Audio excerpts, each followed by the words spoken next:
The United States has been invaded, and an imminent battle looms.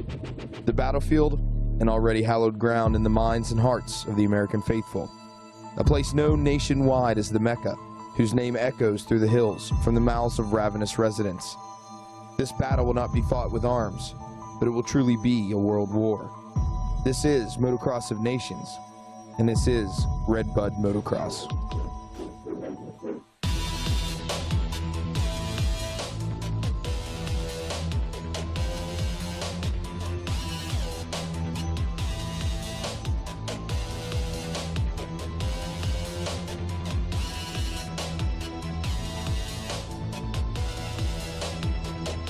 There's a thoroughbred from the Netherlands chomping at the bit.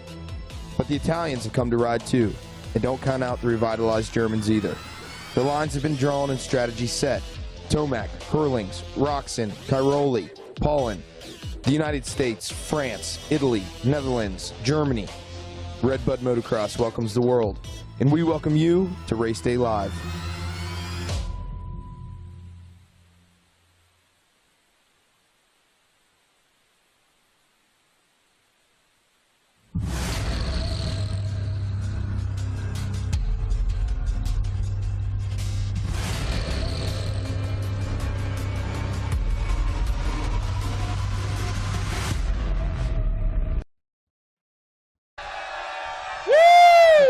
Ready. It is night 2 on RacerTV.com. It is our race day stage powered by FMF. Big thanks to Alpine Stars, Thor Parts Unlimited, and Scott Goggles bringing you this coverage. And big thanks to you, the fans of RedBud. It has been raining all weekend long, but it has not sapped the enthusiasm here one bit. Let's hear it for RedBud and Motocross of Nations.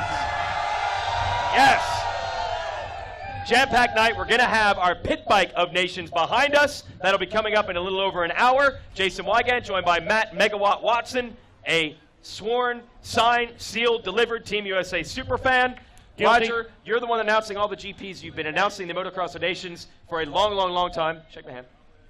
Yeah, and you've been to all these battles, all these wars. You've seen exactly how it's turned out every year. And Jason Thomas, you're the one that's just suffering each season when Team USA doesn't get the results that you're hoping for, which will be another topic, unfortunately, for today's show due to today's qualifying results. But let's just take the large view of it. We had 3 qualifying races, 1 in each class today. One team, no doubt about it, has risen above. We already knew they were good coming in. That's not hype. That is reality. Yeah, well, let's start off. There's 19 teams, don't forget, go through until tomorrow. 19 through to the main final. 1 more goes through the B final. But those 19 headed, and it was so close. The scores so close. Netherlands were the top of the score. Team Netherlands on 4 points, because don't forget, you dropped the worst score. So Netherlands are on 4, but this is where it gets close. Italy was second on 5. France also on 5, and Germany on 6. So that's how close it was at the top. That's your first 4. Australia qualified in 5th, ladies and gentlemen. Australia, the Wallabies over there, you got in 5th. Yeah, so bring in the big flag. Happy with that, yeah. They must be good. Then it was Spain, surprising. Spain came in, then in 6th place.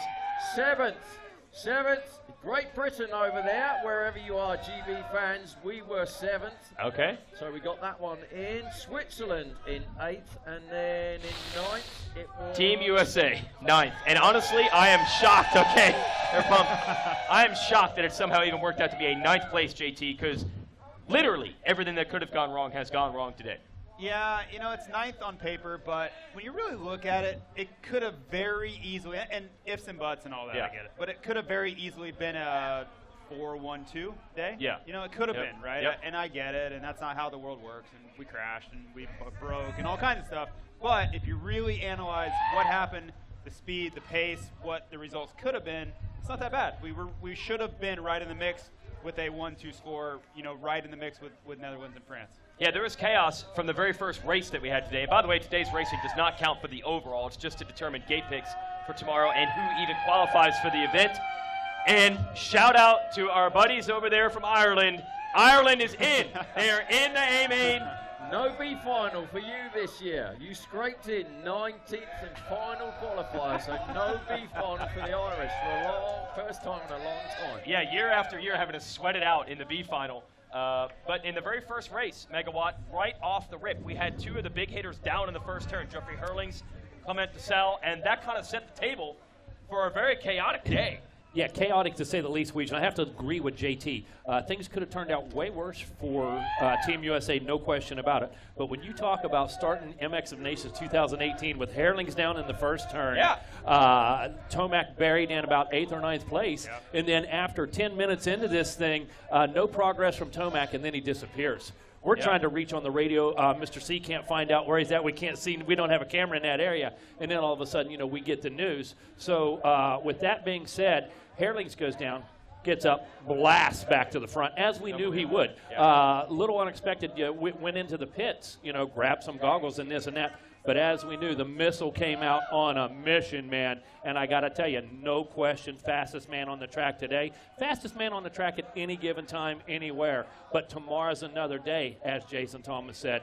3 motos tomorrow tell the story. Qualifying, who cares? It was wild. So, Tony Caroli, remember him? Remember that guy? The 9-time world champ? He smoked everybody in that first race. Ken Roxon was behind him on the first 2 laps, and then Caroli was gone. Yeah, how can you overlook a 9-time world champion? But we all did. Yeah. We all did. Caroli hasn't featured, to be fair, in the last few nations. He hasn't featured. This time he came out blazing. And bearing in mind, 7 days ago, he was injured so badly that he didn't ride his home GP. Yeah. Sat out his home GP. 7 days later, he's here. And, man, once he was out in front, no one was going to see him. No, he pulled away. Roxon finished second. And then it was watching Hurlings come through traffic from literally dead last. I mean, from the mechanics area on the first lap, get into the top 5. And then we were actually starting to do some math saying, wait, did Hurlings actually catch Eli Tomac in this race? Well, the answer never came because Tomac, the bike expired. He never came around. And now Team USA was looking at a DNF. And I think there were a few minutes where people were starting to think, wait, are they going to potentially not qualify for the race? Because if Plessinger or Barsha's bikes had done the same thing, they would have had to race that B final, and which is essentially an LCQ tomorrow. Spoiler alert, Plessinger and Barsha came through, their bikes got to the finish, Team USA's in, but they're only 9th. But the pace that Hurlings and Caroli had, again, not hype, it's reality. They had lap times that no one else was even able to come close to.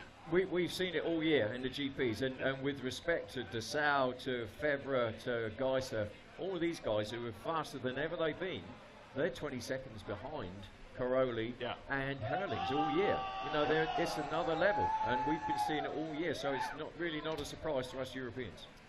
Fans out there are really starting to pile up, so maybe we can do it this way. So Tomac, that was not a great result for him. Even if the bike hadn't had problems, it was only going to be a 4th or 5th place finish, which is not what he comes to the races to get. He's here to win. So can you guys help power Eli Tomac on a little bit for tomorrow? Is Tomac going to do better tomorrow? All right. You know, Reach, I got to say this. Roger said it was no surprise. I was a little surprised to see Caroli hole shot and pull away at that margin. Number one, we all expected it to be Herlings. That's the bottom line. That's what we expected. And I'll be quite honest with you. I was expecting Febvre or somebody else to really bring it over if it wasn't going to be Herlings. Like you said, Caroli coming off of a little bit of an injury.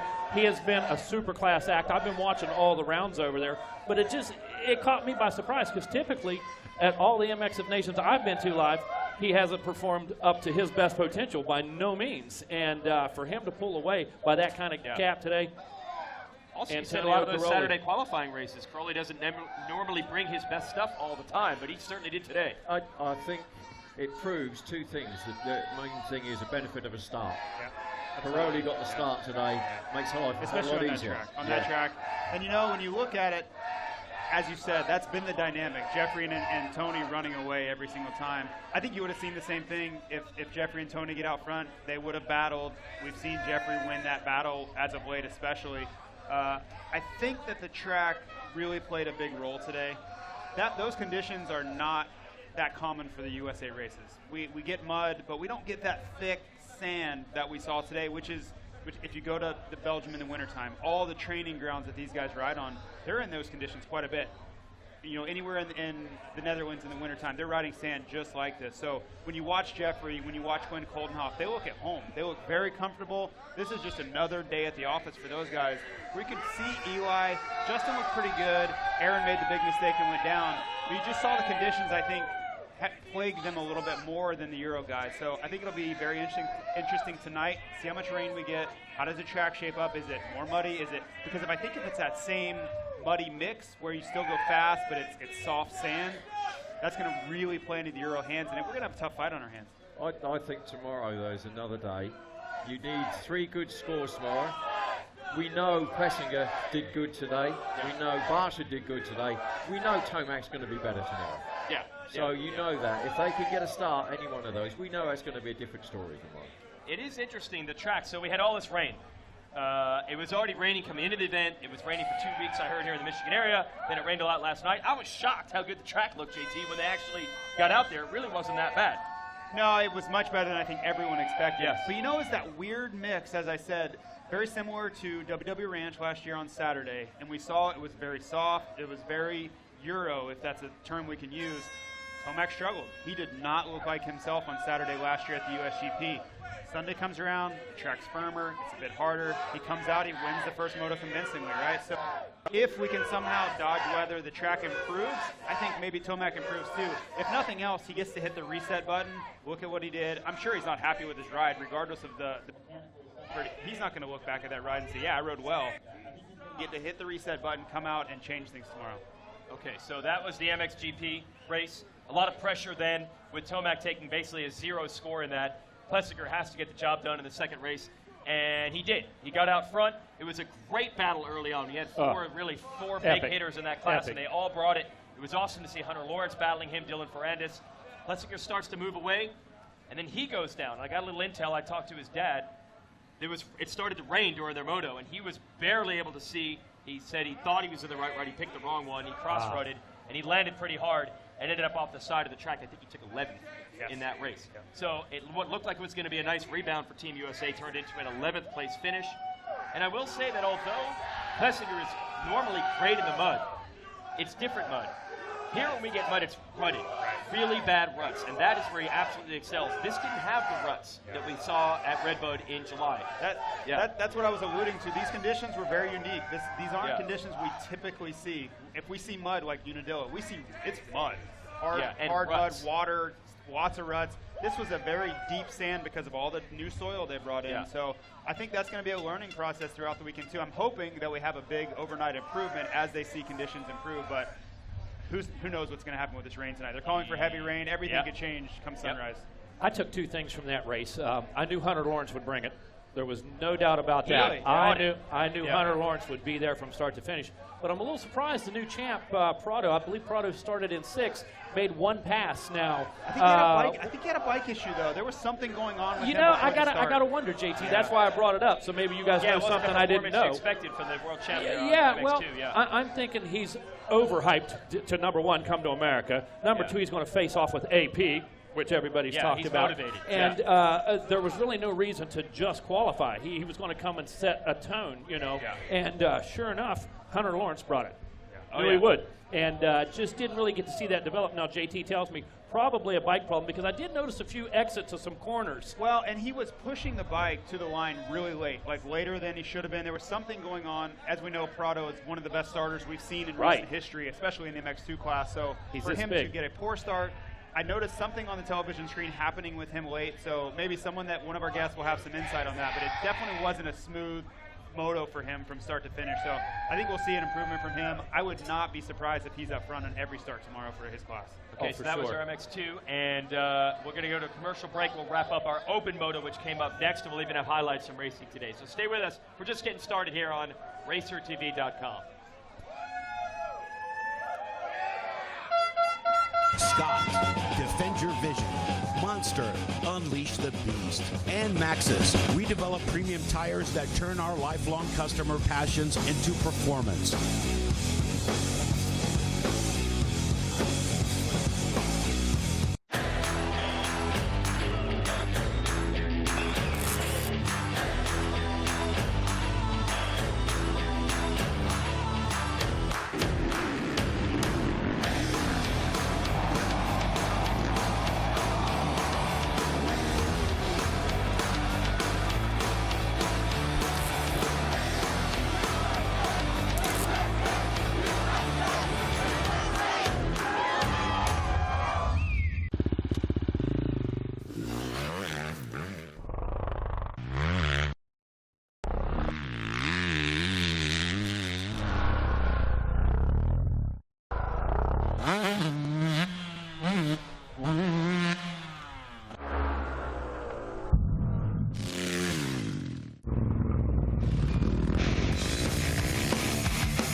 Alpine Stars.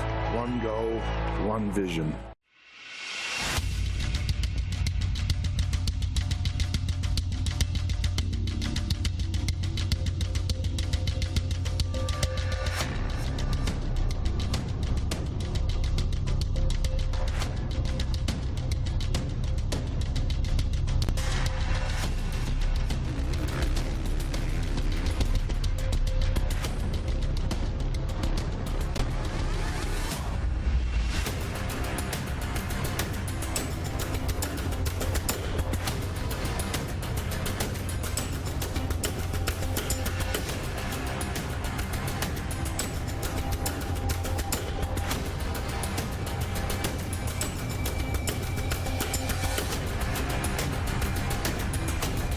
We are American motorcyclists.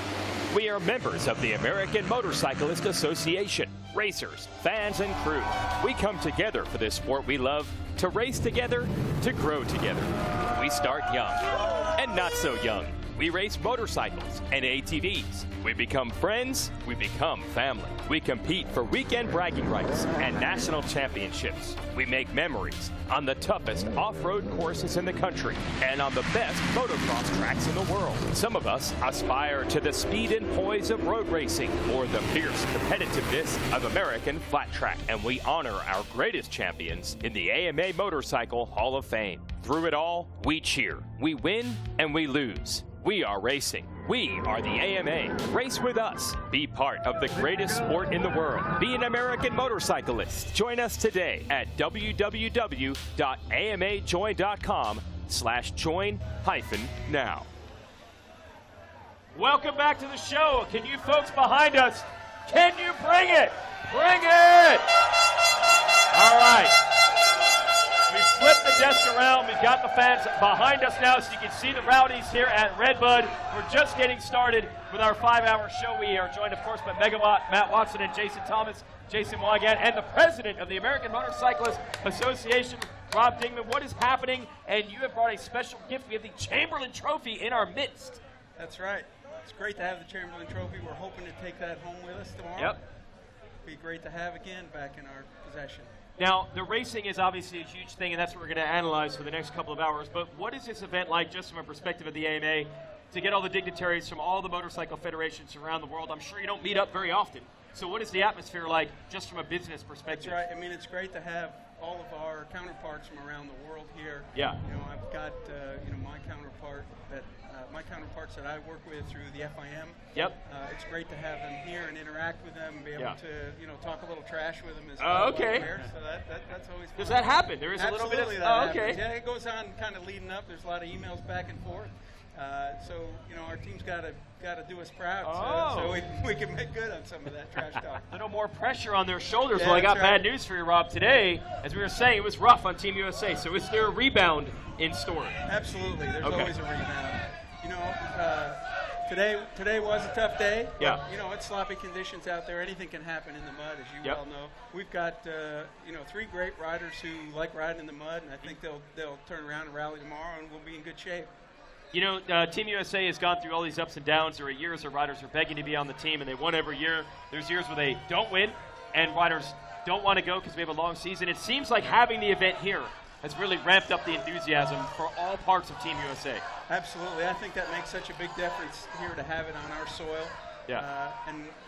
We've got to win here. We've got a home court advantage. We've got to win here on our home court advantage. So, it definitely helps a lot, so they're not traveling. It takes a lot out of you to travel quite far away to win the Chamberlain Cup. So if we could do it here on American soil, that'd be the best. All right, we have Rob Dingman here, the president of the AMA. It's so diverse, everything that you folks do. It's really cool when I get to see it at a race, but I know really people are only in their little box, so they know that maybe they're the AMA card because they race and they need it to be able to race. But there's so much that goes on beyond the pro racing like we have here, or the amateur racing like the card I have in my wallet to be able to do. there's a whole lot of other things AMA does that maybe people don't see outside of their box to know that. That's right. You know, we're the premier advocate for the motorcycle lifestyle. You know, and our mission is to promote the motorcycle lifestyle and protect the future of motorcycling.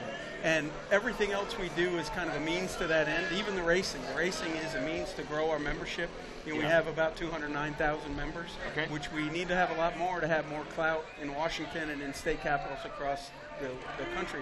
You know, I always say if the AMA didn't exist, we'd have to invent it, because we need an organization that can protect the interests of motorcyclists. And there are a lot of things out there, a lot of threats, whether it's autonomous vehicles that aren't being designed with motorcycles in mind, or whether it's unsafe fuels that contain too much ethanol that you know, a lot of us who ride vintage bikes or, you know, dirt bikes that we don't get to ride all the time, there's you know, a lot of stuff sitting in the fuel, so you go to start your bike and it doesn't run. You know, that's something that we need to keep working on with our government to make sure they don't keep ramming these things down our throats. Yeah, people don't realize that the AMA membership, a lot of that fee is going to Washington, D.C. to try to prevent laws that don't help motorcycling. Let's be honest, it'd be easy for people to make targets out of motorcycle riding, whether it be on-road or off. So it's awesome that they're involved like that. That's exactly right, Weech. And I got to ask, Rob, one of my major jobs on day-to-day basis is to bring new riders in, get that new group of 4, 5, 6-year-olds maybe off of that handheld device, off of the soccer field, and back on dirt bikes. You know, we all grew up. Everybody in the neighborhood had a dirt bike. Everybody tried a dirt bike. Whether they stuck with it or not, everybody tried a dirt bike. But as you know, that's few and far between those neighborhoods anymore. So as our shop continues to grow, it's my responsibility in our area to attract as many young riders and get as many new kids riding and interested and hyped up on it as possible. And I know that you guys have a program involving that as well. That's exactly right. The youth of our sport are going to make the difference. You know, several years ago we worked on the lead law, because there were going to be a whole generation of motorcyclists that were excluded from learning about motorcycling. So that's really critical. But you know, one of the great things about motorcycle racing in the AMA is that you can start at a very young age. And we started 4 years old, so we get that generation early on. Tighten out there. There you go. Sure. We get that generation, you know, early on, and then hopefully they continue to progress through the ranks to be motorcyclists. And that's really the thing we're competing against, like you said, that handheld device. And you know, we need to get them back outside and in the real world. And the encouraging thing is, we're seeing it, Weech. We're seeing our youth bike sales are up almost 200%. I have focused on CRF 50s, TTR 50s, PWs for that matter. PWs are alive and well in West Virginia, man, okay?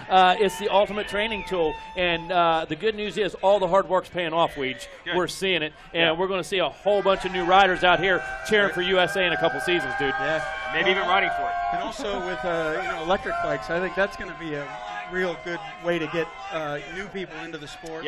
Younger kids, you know, the mom isn't going to really be as intimidated by an electric bike, letting her kid ride an electric bike in the backyard. It's kind of just a different cultural thing, and hopefully that's going to make a difference. I live it. I actually got an electric bike from the folks at Gas. Right. So I got it for my daughter because the quieter and no temperature was a lot less intimidating for her. So she rides it around the yard, doesn't bother the neighbors at all. And then I finally, about 3 weeks ago, let my wife hop on. And she was riding, it looked like a dog panting. She's riding like this. Her tongue was hanging out. She was so happy. And I'm like, this is what I've been trying to tell you for the last 10 years about how fun this is. But until it didn't have gears and it didn't make noise and it didn't get hot, she would have never tried it. Now she wants probably one of these TTRs that are going to be out here tonight at the pit bike track. So we've got some barriers of entry now that we can overcome, make it that much easier. And what's interesting I hear is even companies that aren't in that space, maybe they're not making dirt bikes or kids bikes, but a company like Harley-Davidson, they're interested in growing because they know the 5-year-olds now are going to ride street bikes 20 years from now. Right. They want to develop that brand loyalty early on. And let me tell you, Weech, I cater to those big twin customers and that kind of thing. Guess what? No guy that rides a Heritage can buy his kid a Softail at 4 years old. So what's he do, man? He wants them on a motorcycle, he buys them on he buys them a CRF and starts. He buys them a TTR. And you know what? that's a whole new category. That's a whole new discussion right there, because no matter what that guy's riding or whatever, he wants his child or grandchild involved. So you know what? We make that happen. It's our responsibility together. Absolutely. I want to just break down the nuts and bolts. So we know the AMA, you work out of Columbus, Ohio? Yes, that's right. And then there is a separate wing in Washington, or how does that actually we have Washington? we have an office in Washington. Our government relations department is headquartered there. Yes. And you know, I try to get back there as often as I can, not as often as I like to. Yeah. And then we also have a few staff that work out of their homes in California. So we try that work more with the industry, because that's where a lot of the industry. That's true. Located. That's true. So day-to-day racing, how much does that actually cross your desk, or is it like we've got people to handle that? No, I wish it crosses my desk. It all crosses. Oh, my it does. desk, Okay. one way or another. Yeah, yeah. It's racing is a big occupation for the AMA. We're very preoccupied with every discipline. We're also, not only amateur racing, but all pro racing disciplines. Even the ones that we're not involved with, we're still involved with. Particularly through the FIM. We're very active with the FIM, and because we're the designated national federation here in the U.S., there's a lot of FIM activity that goes on there. And then you come to an event like this. I see my buddy Mike Pelletier. He's kind of working with the FIM in a way like it's a big melting pot when we race on U.S. soil. The FIM has a lot of requirements that they place on their events. And so it's up to our staff to make sure that those requirements get met, and that's always a challenge for us. So, it's one of those behind-the-scenes things I think people don't know a lot about. Everything from having an environmental steward to make sure that the toilets remain clean. Really? To having stewards that are involved in the racing activity. So it's a little bit of everything. Wow. And are you here because you have to work, or are you just like, I got to be here. It's Motocross of Nations. This is awesome. Yes. All right. You just want to be here. Yeah. That's diplomatic. Yeah, very good. A little bit of both. The Chamberlain Trophy, you brought it up here, but do you have we have to give it back or something like that? We can't really take possession. Yeah. We got to win it, right? I believe this is the one that travels. They had one that would travel a couple of years ago. The last time we had it, I guess in 2011, the base was all broken. And we had to fix it. We had to repair it. Fell to us to repair it because we had it. So and it was all different levels. Yeah. And now I think this is the one that they send around because they keep that one in the FIM, and this one is now the one we hope to have the USA on for 2018 that hopefully we'll have for the year, and probably keep it hopefully after that. Well, Weege, I think I'm going to grab that, head out to the RedBud Rowdies, and somebody can take it out of our cold, dead hands out there if they want. Yeah, you guys want the Chamberlain Trophy? You guys want the trophy right now? No, we can't. I'm willing to fill that. I know, that's the problem. That's what I'm actually worried about, or I'm afraid they're going to ask me to do it. Well, Rob Digman, president of the AMA, thanks for coming by. Thanks for bringing the Chamberlain Trophy. I feel like this is perfect. We can see it, but don't touch. You have to earn it the hard way if you really want it, right? Yeah. And good luck to our guys tomorrow. We got 3 great guys that are going to rally tomorrow for sure. Absolutely. Don't touch it. Yeah. Don't even look at it. Yep. You break it, you bought it. USA. USA. USA. USA. There it is. Yep, that's what it's all about right All right. That's our president of the AMA, Rob Digman. We'll let you go. Thanks for bringing the trophy. And AMA, protecting your right to ride and race. They're getting crazy back there. What? Take care of yourself in these rowdies. Don't get swallowed up. We want you back tomorrow in one piece. All right, so that's Rob. That's it. Want to bring on 6 time? Let's bring on 6 time. Well, the pressure's off this guy now. Not only a dynamic, he's going to carry it. Yeah. Jeff Stanton's got the Chamberlain That's Trophy. What's up. Yeah, Jeff Stanton. How about that? He's actually allowed to do that. He's allowed. He's allowed to do that. Yes, he's a card-carrying member. To be fair, you should have picked it up with one hand because you single-handedly, at times, kept that Chamberlain in the office. What he could have grabbed with one hand, Bevo could have grabbed with the other. Yeah, Bevo probably at least get a finger on that, Bevo. That's right. I've been fortunate to hold it once, so I figured I wouldn't get in too much trouble if I grabbed it again. No, you've earned it. Yeah. You've earned it. Good. Is it all right? You guys think it's cool if Jeff Stanton grabs that championship trophy? Is that cool? Hey, pressure's off, Jeff Stanton. You had the big Motocross of Nations experience last night. I was over here at the desk interviewing most of the guys. I didn't get inside, but I heard it was a huge hit. Oh. Yeah, I'm super fortunate. I called upon a bunch of guys, started calling the guys, say, hey, would you come support? We want to raise money, Road to Recovery. had a goal of 100,000. All right. Let's raise 100,000 for Road to Recovery, and we far exceeded that. We were closer to 150,000. Nice. But most importantly, we had 400 people under there that got awesome stories from all the legends: Johnson, Ward, RC, Dungy. It was awesome. Yeah, Stanton. Stanton. Stanton. Yeah. Our guy Megawatt almost exploded. I didn't know if he'd be back today. I thought he might just end it all and say, my life just peaked. I thought my head was going to pop off at one time. Man. I think the only person in the room that had more fun than me was Roy Jansen. Every time I looked at Roy, man, that guy was grinning like a 12-year-old. I'm looking at him. He's looking at me. We're like, we're doing this. We're doing it. Yeah. It was great. super cool. He kicked it off with the team. Roger brought the team down and kicked it off with that. And and I didn't want them there very long. We scheduled 15 minutes for them in and out, but it was cool to have them there. Let me tell you something. You got friends. I talked to everybody around this place, okay, from Chuck Sun on down, all these sponsors up. You got friends, homie. I'm here to tell you right now. I called on a lot of friends. Okay. And it was a lot of work, and it, I was a small part in it. They all came to the event. All the sponsors donated. Everybody that came to the event left with a backpack full of goodies. So, dude, it was awesome. I don't care, from Fly, from Fox, from 100% Oakley. The list goes on and on. I called on a lot of favors. They all responded, as the motorcycle industry does, and it was cool. Well, don't kid yourself. It was going to be a successful event, but you put it over the top. There's no doubt about it. Thank you. And what a format. Like, we had to invent an idea. No one had ever done this before.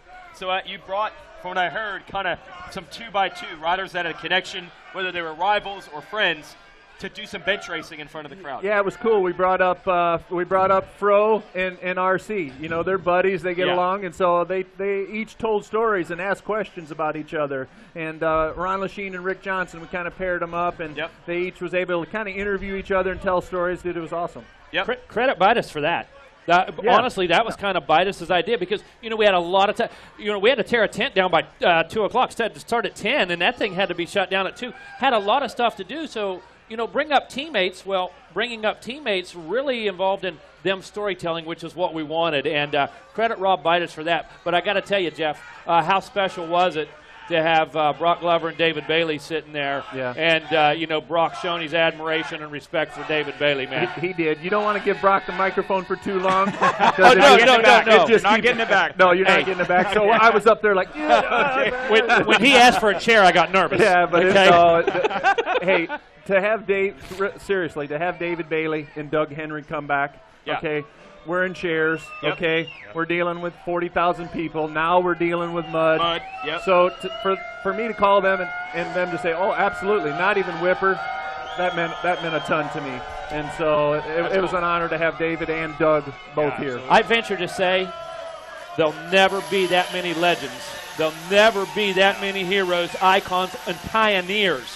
More importantly, it wasn't about just champions. It was about the guys who got us into the game. It was about the guys that made Jeff Stantons. It was about the guys that made Rick Johnsons, okay? It was about the Chuck Sons, all right? It was about everybody. And I venture to say, Jeff, that collection of talent, pioneers, will never be put together in one room again. That was the cool part. I had, Mark Blackwell, Dick Robbins, and Mike Hartwick from 1970. Okay, those were icons for Brad Lackey. Brad Lackey was icons for Rick Johnson. The ladder was just all set in place, from Jeff Ward to myself to McGrath, Ricky, Dungy, Villopoto. It's just, like you said, the ladder was there. You almost had the history of the sport in one room, in its entirety. Yeah, really. That doesn't happen very often in any sport. What I think is we've never encapsulated, we always talk about Supercross wins and motocross wins and titles and all that, and then once the year Donations comes around and we start thinking about donations, and you do forget that if you just looked at each year's Team USA, you would kind of see a collective history of the sport. For example, I don't know if anyone has ever made a list of, here are the riders who once raced for Team USA. Do you even know? What's the total number? I feel like we've never. I have that list. Well, Davey has that list. He made posters, and we all signed them last night. Okay, I'll get you one. Perfect. It's got every year the winning teams, and Davey did a great job with that. Event, no one had ever bothered to think, wait a minute, there was an alumni group. It's big if you're in college football and you went to the U, or you went to Ohio State, or up here in Michigan, something like that. Kind of like the Heisman House, almost. Yep. Yeah, now there's an alumni group of, hey, I raced for Team USA. You might have been on the team in '76. I might have been on the team in '96 or '06, but there's a camaraderie there. I don't feel like anyone had ever captured that until last night. Yeah, and kind of doing some history in my whole project. there was one guy that really stood out. All right. And that's Jeff Ward. Okay. 9 times. Yeah. Unbelievable. He's done it 9 times. Unbelievable. 9 time Olympian. And undefeated. In any other sport, there's never been a 9-time Olympian. Oh, okay. Anywhere. No, yeah, I mean, exactly. I don't care. That to me, that was awesome. That was huge. And 3 different bikes. He did it on every bike, whatever he was called on to do. Yep. So you guys know what it's like. Yeah, when you get an event where it's like Ricky Carmichael is just one of the stars and Jeremy McGrath is just one of the stars. It wasn't a night for just them. It was like, oh, there's another. Oh, I forgot this guy and I forgot this guy. It's cool. Can any of that boost this team today? They need a little boost, Jeff. Yeah, they Can do. any of this camaraderie boost them? Well, our boost is coming from all these guys. Yeah, you guys these guys gotta pump them up. You got to Yeah. pump the team up. You know, I told stories about that last night. It's really the fans that got to keep them motivated. And yeah, we have a chance. The start's going to be huge. Start's going to be important. Aaron's a great starter. Eli, you know, Justin's a super great starter, and he loves this place. So we're going to have to call on some favors and make it happen for sure. Yeah, you and I actually got to watch a little bit of the third moto together. We just found each other on the infield. It's every year we think, okay, well, the problem was this, and once we fix this, if we get this guy back in the team, or if we hold it in the USA, man, it does not come easy no matter what. No, it doesn't come easy. I don't care which country you're in. You know, there's probably more pressure. Let's be honest. Sure. Probably more pressure. Yeah. Oh, yeah. Our Americans here at the best facility in the country. There's more pressure that they're putting on themselves. So, yeah, we just got to hope that it all falls into place, and you know, we have a perfect scenario. We were looking at the track. We analyzed this at the beginning of our show, and JT brought it up. We feel like when it gets muddy in the U.S. these days, it's rutted tracks. This didn't shape up in the same way. It was like flat sand as opposed to those slot car ruts that these guys race in and week out. So it was a difficult challenge. It is a difficult challenge, and maybe they did that purposely just for moisture. I think that, you know, they brought in some sand. It so saved when, the track, no doubt. It saved the track. It saved the track. Yeah. It did. Yes. And but also the toughest team out there. What are they?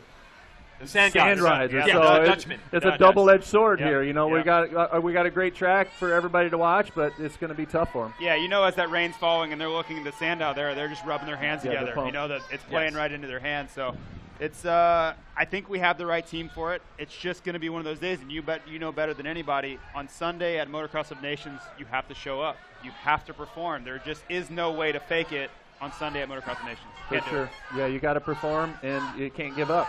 You know, you fall down, and you make it happen. You hear their chant now. Barsha. Barsha. That's what I'm talking about. Yeah. Barsha, JT and I were bench racing even before this show. There's so much pressure at this race, and you never know how it's going to affect people. But you've got to feel like Barsha is the one guy you probably don't need to worry about. When it comes to pressure, Barsha has performed very well at this event. In general, I feel like he rises to the occasion. He wants that combat, that challenge. He don't does. worry about him. And for me, this year and the last year, he had everything. He lost it. He got it back. You see what I'm saying? So he's been through some pressure situations, and he's just elevated all year. And so, honestly, he's my guy. Plessinger's in there too, but he's my guy, and he proved it today that he's gonna, you know, kind of keep the glue together, and we just got to get everybody in there. Listen, we don't have to win every one of them. You know, the ones that I won, I went 1-5. You know, you just got to be smart and make it happen. You can't ride out of your means. You know, I went and talked to Justin afterwards. He didn't jump that uphill triple, and I'm like, dude, that's smart. That's you know, you were scaring the dog out of me, seat bouncing that up there. But then he stopped. Look at Plessinger. You know, he throws it away. It's the same thing. Trying. Obviously, he could have backed out of it there. He doesn't, and you know, he pays the price. So we got to be smart. If it's nobody at the end of the day is going to give it a hoot if you went 3-3, but if you won the thing, they know you're going to win it. You know. You know, I think there's another program Jeff could sponsor, Jeff could organize. I think we should take all our youth riders, maybe as they're leaving Loretta Lynn's, and Jeff should sit down and not only review some past MX of Nations tapes, but he should make every one of them watch the Magoo story. Okay. All right. He should make them watch Johnny O come underneath a 500 world champ on a 125. Yeah. He should teach them about a little patriotism and what it means to race for your country. So I think a lot of the riders today a little more single-sided as far as the involvement in the event goes. And that's just one man's opinion right there. But I could tell you, guys like this, that story with Bevo telling you, hey, you had no idea where you were on the track. That didn't matter. Yeah. The next guy in front of you is what mattered. Right. You raced forward the whole time. We come out there by the skin of our teeth because of your heart, because you wanted to do it for America, and because a guy standing there telling you you can. Right. Yeah, and it's so for me, it's those times that I'll never forget. And yeah, we need a little bit more of that in our youth. And nobody better to teach them. Yeah. And sometimes it's not teachable, you know. Right. Sometimes that Right. that was in me from my parents and the way I was brought up, and sometimes that's not teachable. You know. And we see that at Loretta's every year, Jeff. Okay, you know which ones have it. You know which ones don't. And let me tell you, you can spend all the money you want at every camp, at every training facility. If it's not there, it's not there. Yeah, for sure, 100%. Can't teach heart. Yeah. That's a fact. Can't teach. Just never. Another guy, surrender. JT. You rode with Hart Wow. all the time, Yeah, dude. No talent. If it wasn't hey. for Hart, I would have been bagging groceries really at a young age. I watched you fight for 11th place Yeah. like your life depended on it, dude. But I should okay? have been in 15th at that time. That was the whole thing. Like, you know. Yeah, we see it all the time. We see guys that are super talented and they float through third place their whole life, and if they put in the effort, they would have been invincible. And just the opposite, guys that are less talented to put in more work and they won titles. So, yeah, we all know the story. We did see today, these European guys are really good. Antonio Crowley is a little bit beat up. He didn't even race his home race last weekend.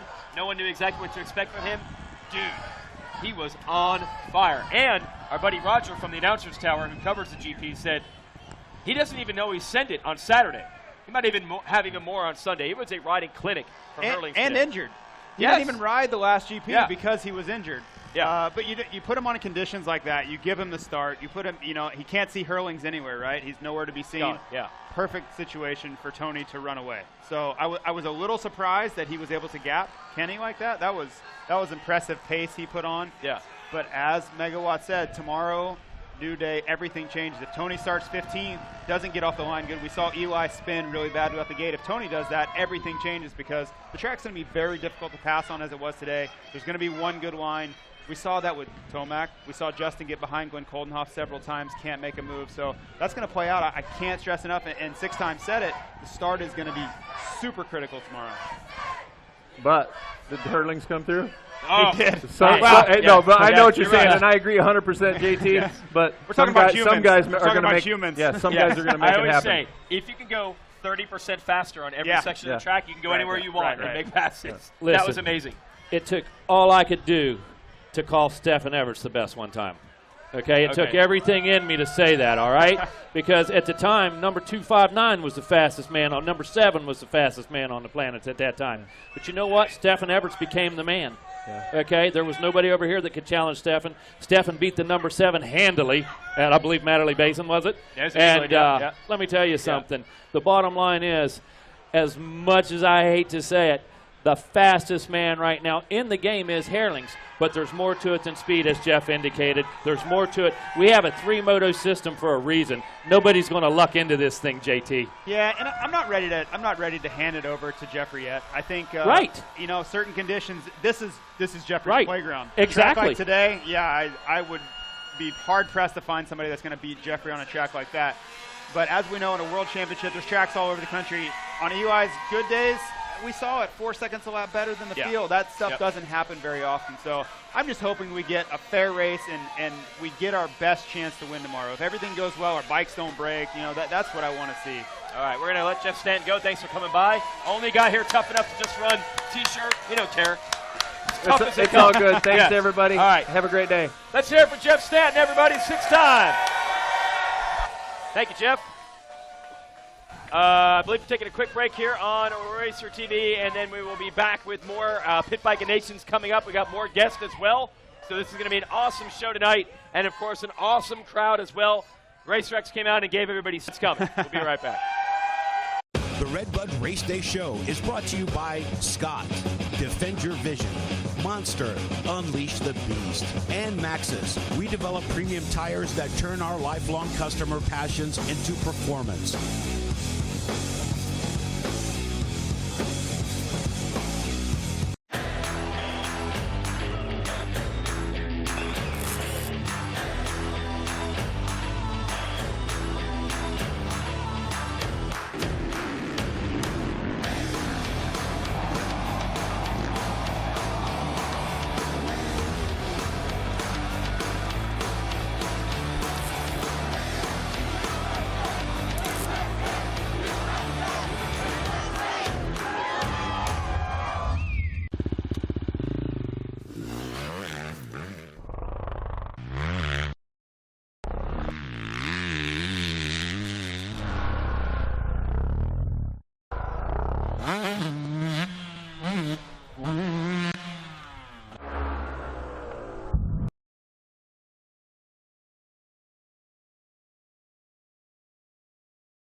I'm sure you guys got this to do, though. One other thing I'm going to ask, it's so weird. So you pit with your brand. So you've got Claude Sal of Belgium in there with you.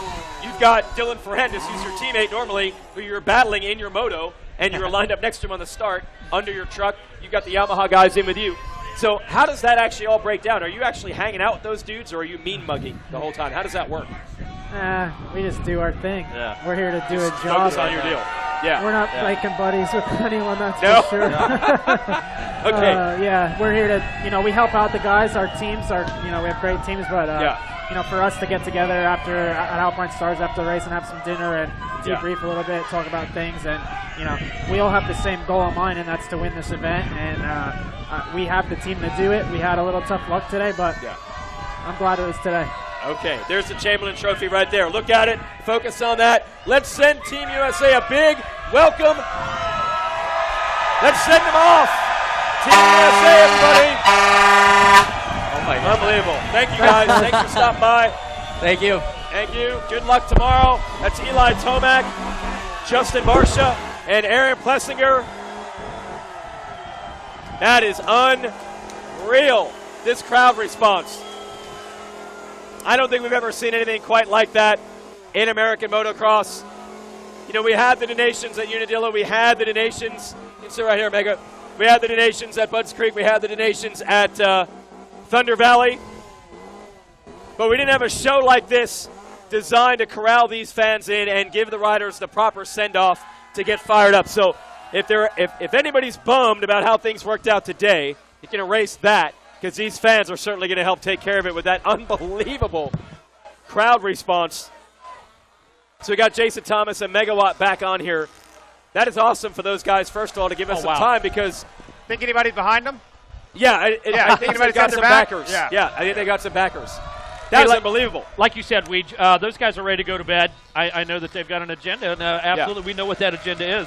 And sure enough, come down, see their fans, see the people that come out here to support them this weekend. And actually, everybody got into it. All three of them had a great time, it looked like, and we know these people did, so win-win. Win-win. All right, so I think they're good to go. We learned a little bit there. Yeah. They each learned a lot about the bike, but they all nailed that track thing that you were talking about. It doesn't feel like RedBud in July, so they got to go to school here and learn something, because it's a totally different track. They'll adapt. They're going to learn quickly. These guys are seasoned professionals, right? And champions, all of them. They're going to figure it out. You talked about how the track looked after just a couple laps and that type of thing, and we talked about the new surface.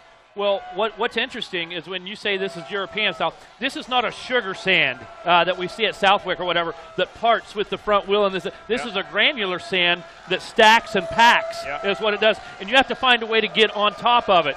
You can't plow through this, correct, JT? And it's got a hard base, too. We've got to remember that the RedBud clay is underneath all of that sand. So a lot of times you could see guys trying to cut back, trying to cut out of the berm early, and they would get all kinds of wheel spin, right?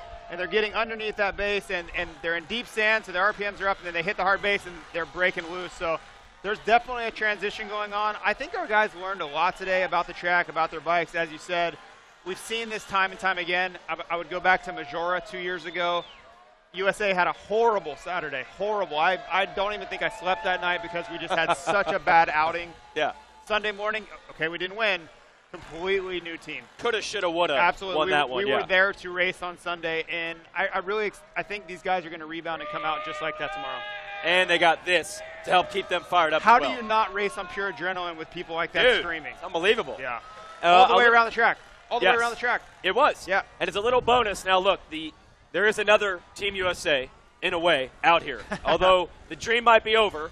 Team Puerto Rico, by the way, 24th overall today. So they'll be, I suppose, in the B final. Literally B, yeah. Yeah. I don't know what they've got left in the tank. We know Sipes can ride for hours. Yeah. Wyndham and Pastrana, probably the exact opposite. That's probably measured in minutes or seconds. But it was awesome. They did their motos today. They did their laps. And same thing, all the way around the track. You heard cheers for those three guys. It was pretty cool. Yeah, crowd favorites. When I saw Pastrana down, I was so nervous, like, please don't let him hurt himself. Yeah. Just out there trying to have a good time. But for me, mission accomplished. The fans loved it. They had people at their truck all day in the pits. Yeah. It was awesome. So whatever happens at the B final, just be safe. And the crowd is getting what they came for. They're getting to see legends ride. These guys didn't plan on ever doing a professional race again. Yeah. It's awesome. Yep.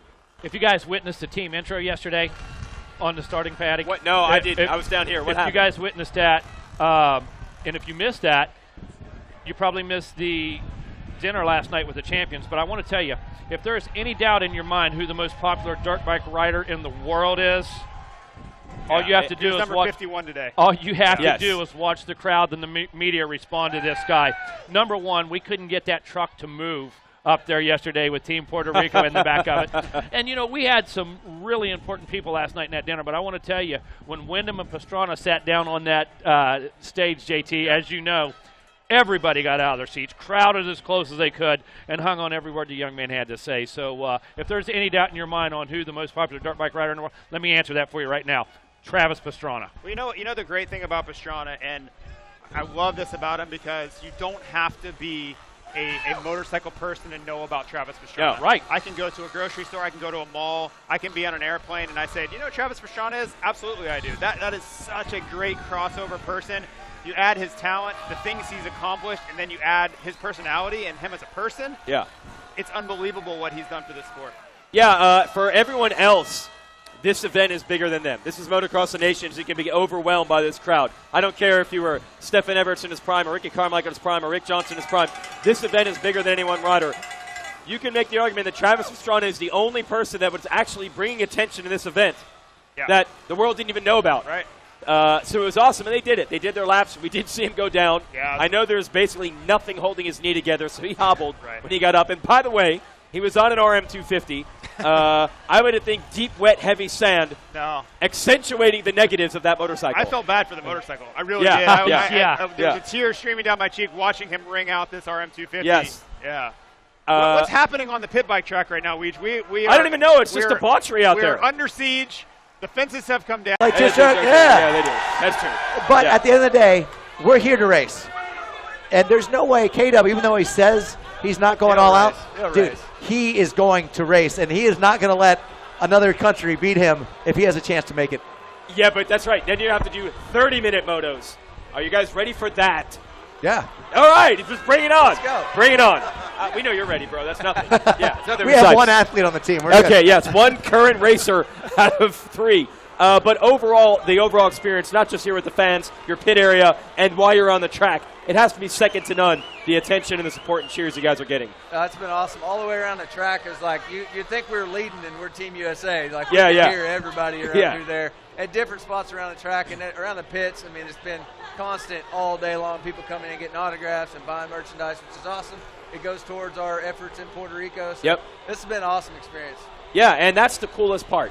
You're really doing it to go down there. You guys are going to physically go to Puerto Rico, donate some money, and help people out. Yeah, it's awesome. It was so funny because my my daughters, I'm like, hey, we're going to Puerto Rico. We're spending Christmas down there, and you're going to be Santa's little helpers. They're like, so Santa Claus will bring the kids. He's going to bring the gifts to Puerto Rico. I'm like, well, Santa Claus, they don't have. There's a lot of kids that don't have chimneys, so we're gonna work on the roofs, and then we're gonna. So it's pretty cool, and I think it'll be good for the whole family. And just honestly, it's just been an amazing experience. The amount of sponsors, the amount of moto industry support that's coming. I mean, our initial goal was, hey, let's go rebuild some tracks down there. Let's go help the moto community. Yeah. But you know, I think we can do actually something that's even bigger than that. That's going to be great. Yeah, you were saying, I saw in the press release with Global Outreach, you guys might be swinging some hammers and doing some construction for houses in Puerto Rico. Yeah, a friend of mine, when he heard about this, he said, hey, we've been down. We've already, right after the hurricane, they went down, rebuilt a bunch of stuff, and he said, you need our help, basically. If you're going to go and try to do this stuff, you need our you know, advice and everything. And I said, you know, the more the merrier. Come and help us out. And so they're a true 501c3. They're taking all the donations. It's tax deductible, all that stuff. But they know how to build stuff. We don't. Like, we don't have a clue how to. I really don't want Travis with an air hammer. I really I'm don't. pretty good with it, man. You guys only know how to wreck stuff, not build stuff. Yeah, exactly. So they're going to help us out with that. But also, there's a lot of guys. I mean, even Nate Wessel. Guys that are, I mean, Hubert Rowland is going down. Okay. Street Bike Tommy is going down. Oh, the gang. Like, dude, everyone's just saying, hey, we'll go down, we'll pay our own way down, we'll do everything, and we'll go actually, like, go build some stuff, you know, and go help. There's a lot of houses that don't have roofs still, so it's pretty rad. Let alone chimneys. Let alone chimneys. So that's to tell you down there. to tell your daughter that she's like, everyone gets Christmas presents. Santa Claus comes. I'm like, well, so that was our thing, you know. Yes, yes. In the United States, we're very fortunate. Absolutely. Everyone has chimneys. So. Yes. In Puerto Rico, a little bit tougher. Hey, you're back in the moto scene. Like, when was the last time you were at a race? Didn't you show up at Southwick like 10 years ago? Something random? St. Louis, 2006. That's about it. 7, yeah. Okay, so we're going 12 years or so since you were like at a race as a racer. Yeah, well, motocross racer. Racer-ish. Okay, all right. Dude, it was cool. I was battling a couple guys. We were going back and forth. Yeah. Got by 2 guys in the sand. We were probably for 18th or something. I don't know, but it felt good. Okay, made a pass. Made a pass. Yeah. Okay. Did you learn something today that you can apply to ride better tomorrow? What'd you learn? It's just super tricky. Skating, because they left it hard, for the rain. Good, otherwise it'd be a mud bog. But then you get to the berms, what looks like you could just lay into, it's just mud. And you just sink if you try to. So it's real tricky. It's you're sliding, and then you don't want to get too deep into the berm, so you're kind of trying to stay at the bottom. And I think the biggest thing is try to stay out of those big berms, but carry momentum still somehow. So try to do that. Dude, I came on a 2-stroke thinking this is the ultimate track for just going wide, sand berms. Okay. I don't do ruts. My knees don't do ruts. Nothing really does ruts. I was never that good at ruts. But Mount Morris, if you go high point, mud. It's so slick. You can go wherever you want. There's no berms. Here I'm coming in. There's only one line going in the corner. It goes straight out, slippery to this huge berm. I spent just pulling the front of the bike out because it's not what it looks like. Yeah, we were saying we were very sad for your motorcycle when you buried in those berms because that thing was laboring to get out of that stuff. Yeah. So, he's got the 250F tomorrow, but I got the 250 2-stroke. So it's like everyone just comes in, buries it in the corner, and takes off. I'm like, man, there's no momentum to keep right now. Yeah, you're stuck there. So you're going to race tomorrow morning, and if you make the moto, you're racing pretty darn 30 minutes. I'll race 3. Yeah, I'll try it. Yeah. Might as well. How's everything holding up for you? You all right? I'm no more injured than I was when I got here. Okay, all right. How about that? Was that the goal? Was that the goal, to be no more injured? Dude, I'm here to ride, man. Honestly, there's no way. We got Sipes, we got K-Dub. There's some great teams. But yes, dude, it's 30 plus 2. We got to be the top team out of the 19 and on. Yep. We got this. Oh! Oh boy! Right? Yeah. 330 plus 2s. Let's do this. Okay. I haven't done a 30-minute moto in 15 years? Yeah. We'll be fine. Never got a 30 in during the prep for this event? No, I did get a 30. Well, so I did a whole month of physical therapy down with Smagical. We were down there. He was working on walking again. I was working on trying to walk normal again, getting my shoulders. Okay. And I left that feeling pretty good. I made it 2 weeks on the bike. Riding a little bit, not really working speed, but I did get a couple 30s in. Okay. And then old injuries kind of came up, and Rick Johnson said, hey, look, we're 3 weeks out. The only way you're going to make it is if you don't touch your bike again until you get there. I tried to stop him. But that's not how he got hurt. Tell him how you got hurt. I can't do that. Oh. I got hurt on a foam roller. From a while ago, and it just it calcified. There's a whole anyway. The knees suck. The wrist sucks. The back's not great. But my quad, I have a hematoma that's 7.5 inches long by 3.5 inches wide, and it's like trying to bend a full bottle of water. It just doesn't do it. So the last 3 weeks I've just been living in ice baths, and then today they got me a. Got you a little kiddie pool, like a thing like that. I asked for a kiddie pool full of ice. Okay. It was a Peppa Pig. Like the only thing I could fit was my leg. Literally kitties for kids. Yeah. Okay. Bring that home to the kids. That'd be something they can have on Christmas. So you're no more injured than you were. Okay. So that's check. I'd say that's good. That was good because if I knew how to scrub, I would have saved that. But I was flying through the air with no motorcycle. Whatever. It's soft. Everyone was scared that you were going to try to backflip something. Can you resist the urge, or does at some point go through the mind how and where you could do it? The bikes weigh a lot, but dude, hey, B-Main, if we're not going to make it in, I'm not going to say no, because then they're going to throw me out before we start. No, I'm not backflipping. Okay, no backflips. There's no backflipping. Team manager has said no backflipping. Yeah, I don't think the rule makers want to see backflips. Yes. No, but I am though. Okay. No, but we couldn't today or in the A-Main. You can't ever do that. I want Team America to kick butt as much as anybody else here. I want to see the top guys race head to head. I want to see who's the best. Yeah. And hopefully That's what Roxon was like. I hope to see your jersey twice or 3 times. I was like, thanks. He's like, every time I lap you. All right. But I was like, that means I'm in the A, man. I'll take that. Okay, yeah, you're in the main motos. Well, guys, thanks for stopping by. Let's thank Team Puerto Rico for everything they've done. Thank you guys. Nice guy. Looking good. That guy. Whoa. Whoa. Once you put the hat on, I don't know. Yep, there we go. Simplify. Team America. Where can people go to donate and buy the swag? Go. Team Puerto Rico 2018.com. You can buy stuff.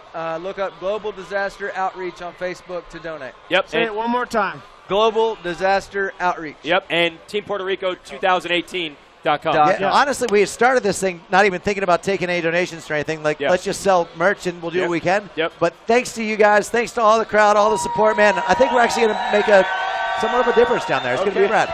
And you guys got stuff over in your pit area as well. Yeah, we've been blowing out the swag all day long. So we got 30 and over. We got Team Puerto Rico shirts, hats, everything, coolies. And you never know. You might see Ronnie Mack in the neighborhood come by and say hello to Uncle Ron. Oh, okay. Yeah, all right. This crowd would like that. There we go. All right. There's never going to be more attention on a B main on Sunday morning than the one tomorrow. Absolutely. All right. Get ready for Team Puerto Rico tomorrow. For best. B-main! B's for best. B's for best. B's for best, RJ. Thank you, guys. It's been awesome, the experience having Team Puerto Rico here, and the crowd response has been, as expected, unreal. To get Travis Pastrana back at an event like this and to be a motocross racer for one more weekend is absolutely phenomenal. Come on over, I suppose. Thanks for building the motorcycles, Ron. Always good to see you. One of Travis's right-hand men as far as getting bikes ready. We have fans coming through. I don't even know what's going on. It's completely lost control here. I don't even know this contraption behind me on the side of the stage. Get a diesel truck horn to fire this crowd up. Megawatts back. I'm seeing it, and I still am not believing it, that Travis Pastrana was back out here as a racer and on an RM250. Even though I watched it with my own 2 eyes, I'm still like, is that really happening? Is Travis Pastrana riding today? It was nuts. I couldn't believe it. Yeah. The bottom line is, what people got to witness today. That's Pit Bike Donations over there with the live drone. That was Pit Bike Donations. That was R.I.P. What is going on? R.I.P. R.I.P. Pit Bike Donations. R.I.P. Jeez. There's got to be 10,000 people on the pit bike track right now. How are they going to do this? They're not. There's no way. There's no way. What are you going to do? They've lost the racetrack. We have lost the racetrack. You go everybody. in there and tell those people to go off the track. You're not coming out. Yeah, You're just start racing them and tell them to move. Just get out of the way. So Travis Pastrana to be riding. It was just crazy. Like I said, I saw it, and I still wasn't sure I was seeing it. You know, Villapoto and I said, man, should have been on a 450. And his man said, nope. Not going to let that happen. He won't back off. He'll use everything that 450's got, and he goes, I can't. He said, I can't let him get hurt. And, are you really cutting your chance? I mean, are you really cutting the risk by what you put Travis on? 8%? Yeah, I don't know. So it's a governor. How much risk are we saving Travis on a 250 or 450? I think people have been trying to keep Travis from taking risks his whole life. And unsuccessfully. Yeah, absolutely. Exactly. So Team Puerto Rico, we thank them for stopping by. We got a huge crowd. I don't even know. Some fans are getting dangerously close now to our set. This is like don't feed the alligators back here. Getting worried about how this might turn out. These guys came from nowhere. These guys are like really crowding the fence right here right now for sure. Yeah. Yeah, well, they took one fence down. They'll do it again. Yeah. We've seen it happen before. All right, Team Puerto Rico is sneaking through. So the field is set. I'm just going to run through some results from today, which many of the fans behind me are hoping are not at all an indicator of how things are going to turn out on Sunday. The Dutch team, once they had Calvin Landeren on the squad, from South Africa, had a little falling out. I'm not a fan of this. Well, yeah, it's not working out well if you're a fan of Team USA because Landeren is from South Africa. I think he moved to Europe at 14 or 15 to start racing. You can add an extra A to your name all you want. That doesn't make you Dutch. Yeah, it has a little bit of a Dutch ring to it. Bring it, Thomas. So the story that I heard is that he won a GP. He asked to have the South African anthem played when he was on the podium. Yeah. But he was riding under a Dutch license.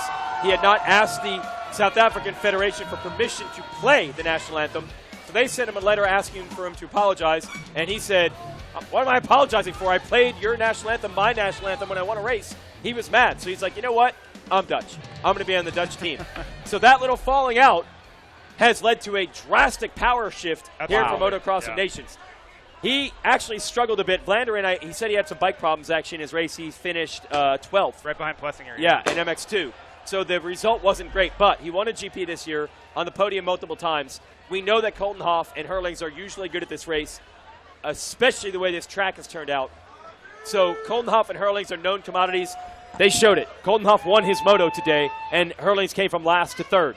If Vlaanderen performs like we expect him to, these guys are going to be very tough to beat. Colton Hoff put up with a lot of pressure, too. He got a nice lead today. He really pulled out a nice gap, but I can tell you, he dealt with some pressure throughout the course of that race. Barsha was coming. Absolutely, more than once. And and there's no motorcycle that you're going to hear behind you louder than Justin Barsha's. Oh, yeah. Very few 450s do you hear behind you on the rev limiter. Yes. Very few times do you hear a panic rev that many times for one lap, right, JT? Yeah. But, you know, this track is perfect for Colton Hoff's skill set. If you go back and you look at his Grand Prix results, if you give him soft, wet conditions, he shines. Every single time, podium at Assen, you just go back and there's a trend there. So for him, this is a godsend. This is perfect setup. You saw him ride. You saw him in practice. You saw him in the qualifying race. He loves this setup. So he's got to be the most excited person of this whole race because for me, he was the question mark. I was unsure that he could match Barsha close enough to keep them in this event, and obviously he can. He's proven that today. Yeah, in these conditions, he's at least a match, if not exceeded him. He won that moto, and then hurling speed. Everyone knows all about that. So the Netherlands made it look fairly easy today, even with Hurlings having to take an unscheduled stop in the pits after a first-turn crash. He still got third. They're good. Italy was solid. Tony Caroli, we mentioned on the top of our show, absolutely dominated the first race today, which was the qualifier for the MXGP division. They were second. I thought Lupino was the standout for them. Caroli, we know, nine-time world champion, one of the legends of the sport. I thought Trevelin rode well. You know, the MX2 class, he got a good start. He stayed out of trouble. But Lupino was strong. He battled with Jeremy Sewer the entire time. They went back and forth. And for him, a lot of the USA fans may not know who Alessandro Lupino is. Yeah. I watched the MXGP class closely. He's always in that 10th to 12th spot, but he has breakout rides every now and again. He's a great starter. To me, he was the story today for Team Italy because he rose and got them to second place today. He showed a lot of poise and he showed a lot of confidence today. The guy was very consistent, like you said, locked in a battle almost the entire race and didn't falter much. The guy was very confident and rode with a lot of poise. So Italy was second today, and third, this is just what they do. Team France, solid performance. Gutier Perlin rode well. Tixey had a little bit of a struggle in his moto, but Team France ended up third overall. We're going to take a break here on Racer TV. It's our Race Day show, powered by FMF, thanks to Thor, Alpine Stars, and Scott Goggles. We'll be right back. The RedBud Race Day show is brought to you by Scott, Defend Your Vision, Monster, Unleash the Beast, and Maxxis. We develop premium tires that turn our lifelong customer passions into performance.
million stars. One goal, one vision.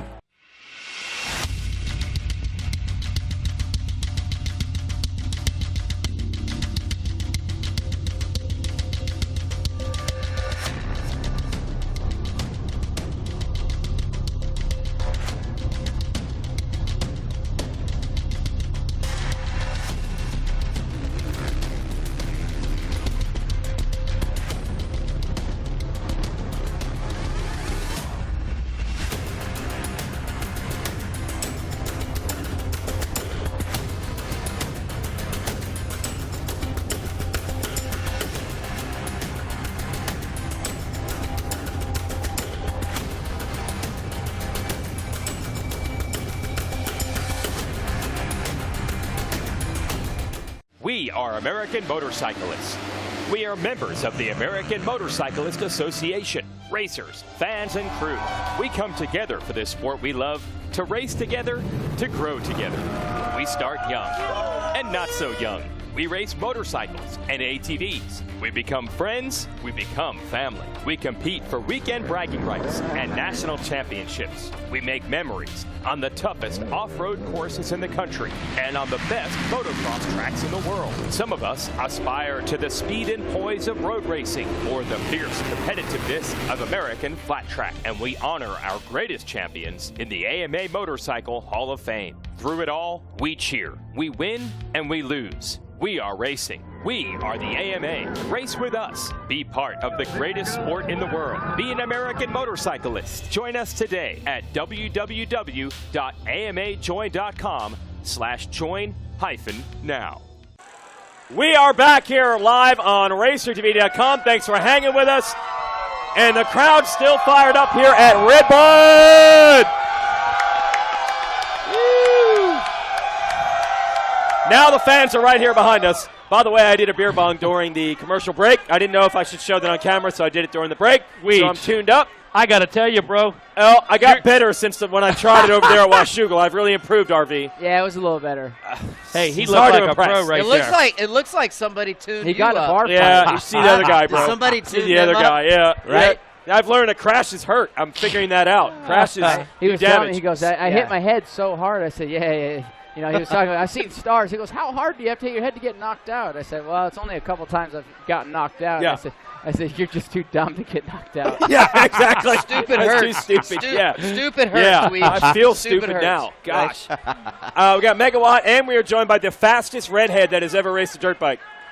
That's right. I don't know which one. Nah. Both of us. Okay, it's a battle. This is cool.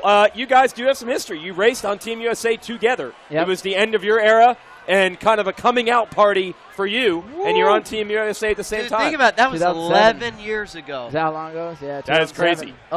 Dude, Yeah. 11. Think about that. I thought about it the other day because, as you know, epic party for me.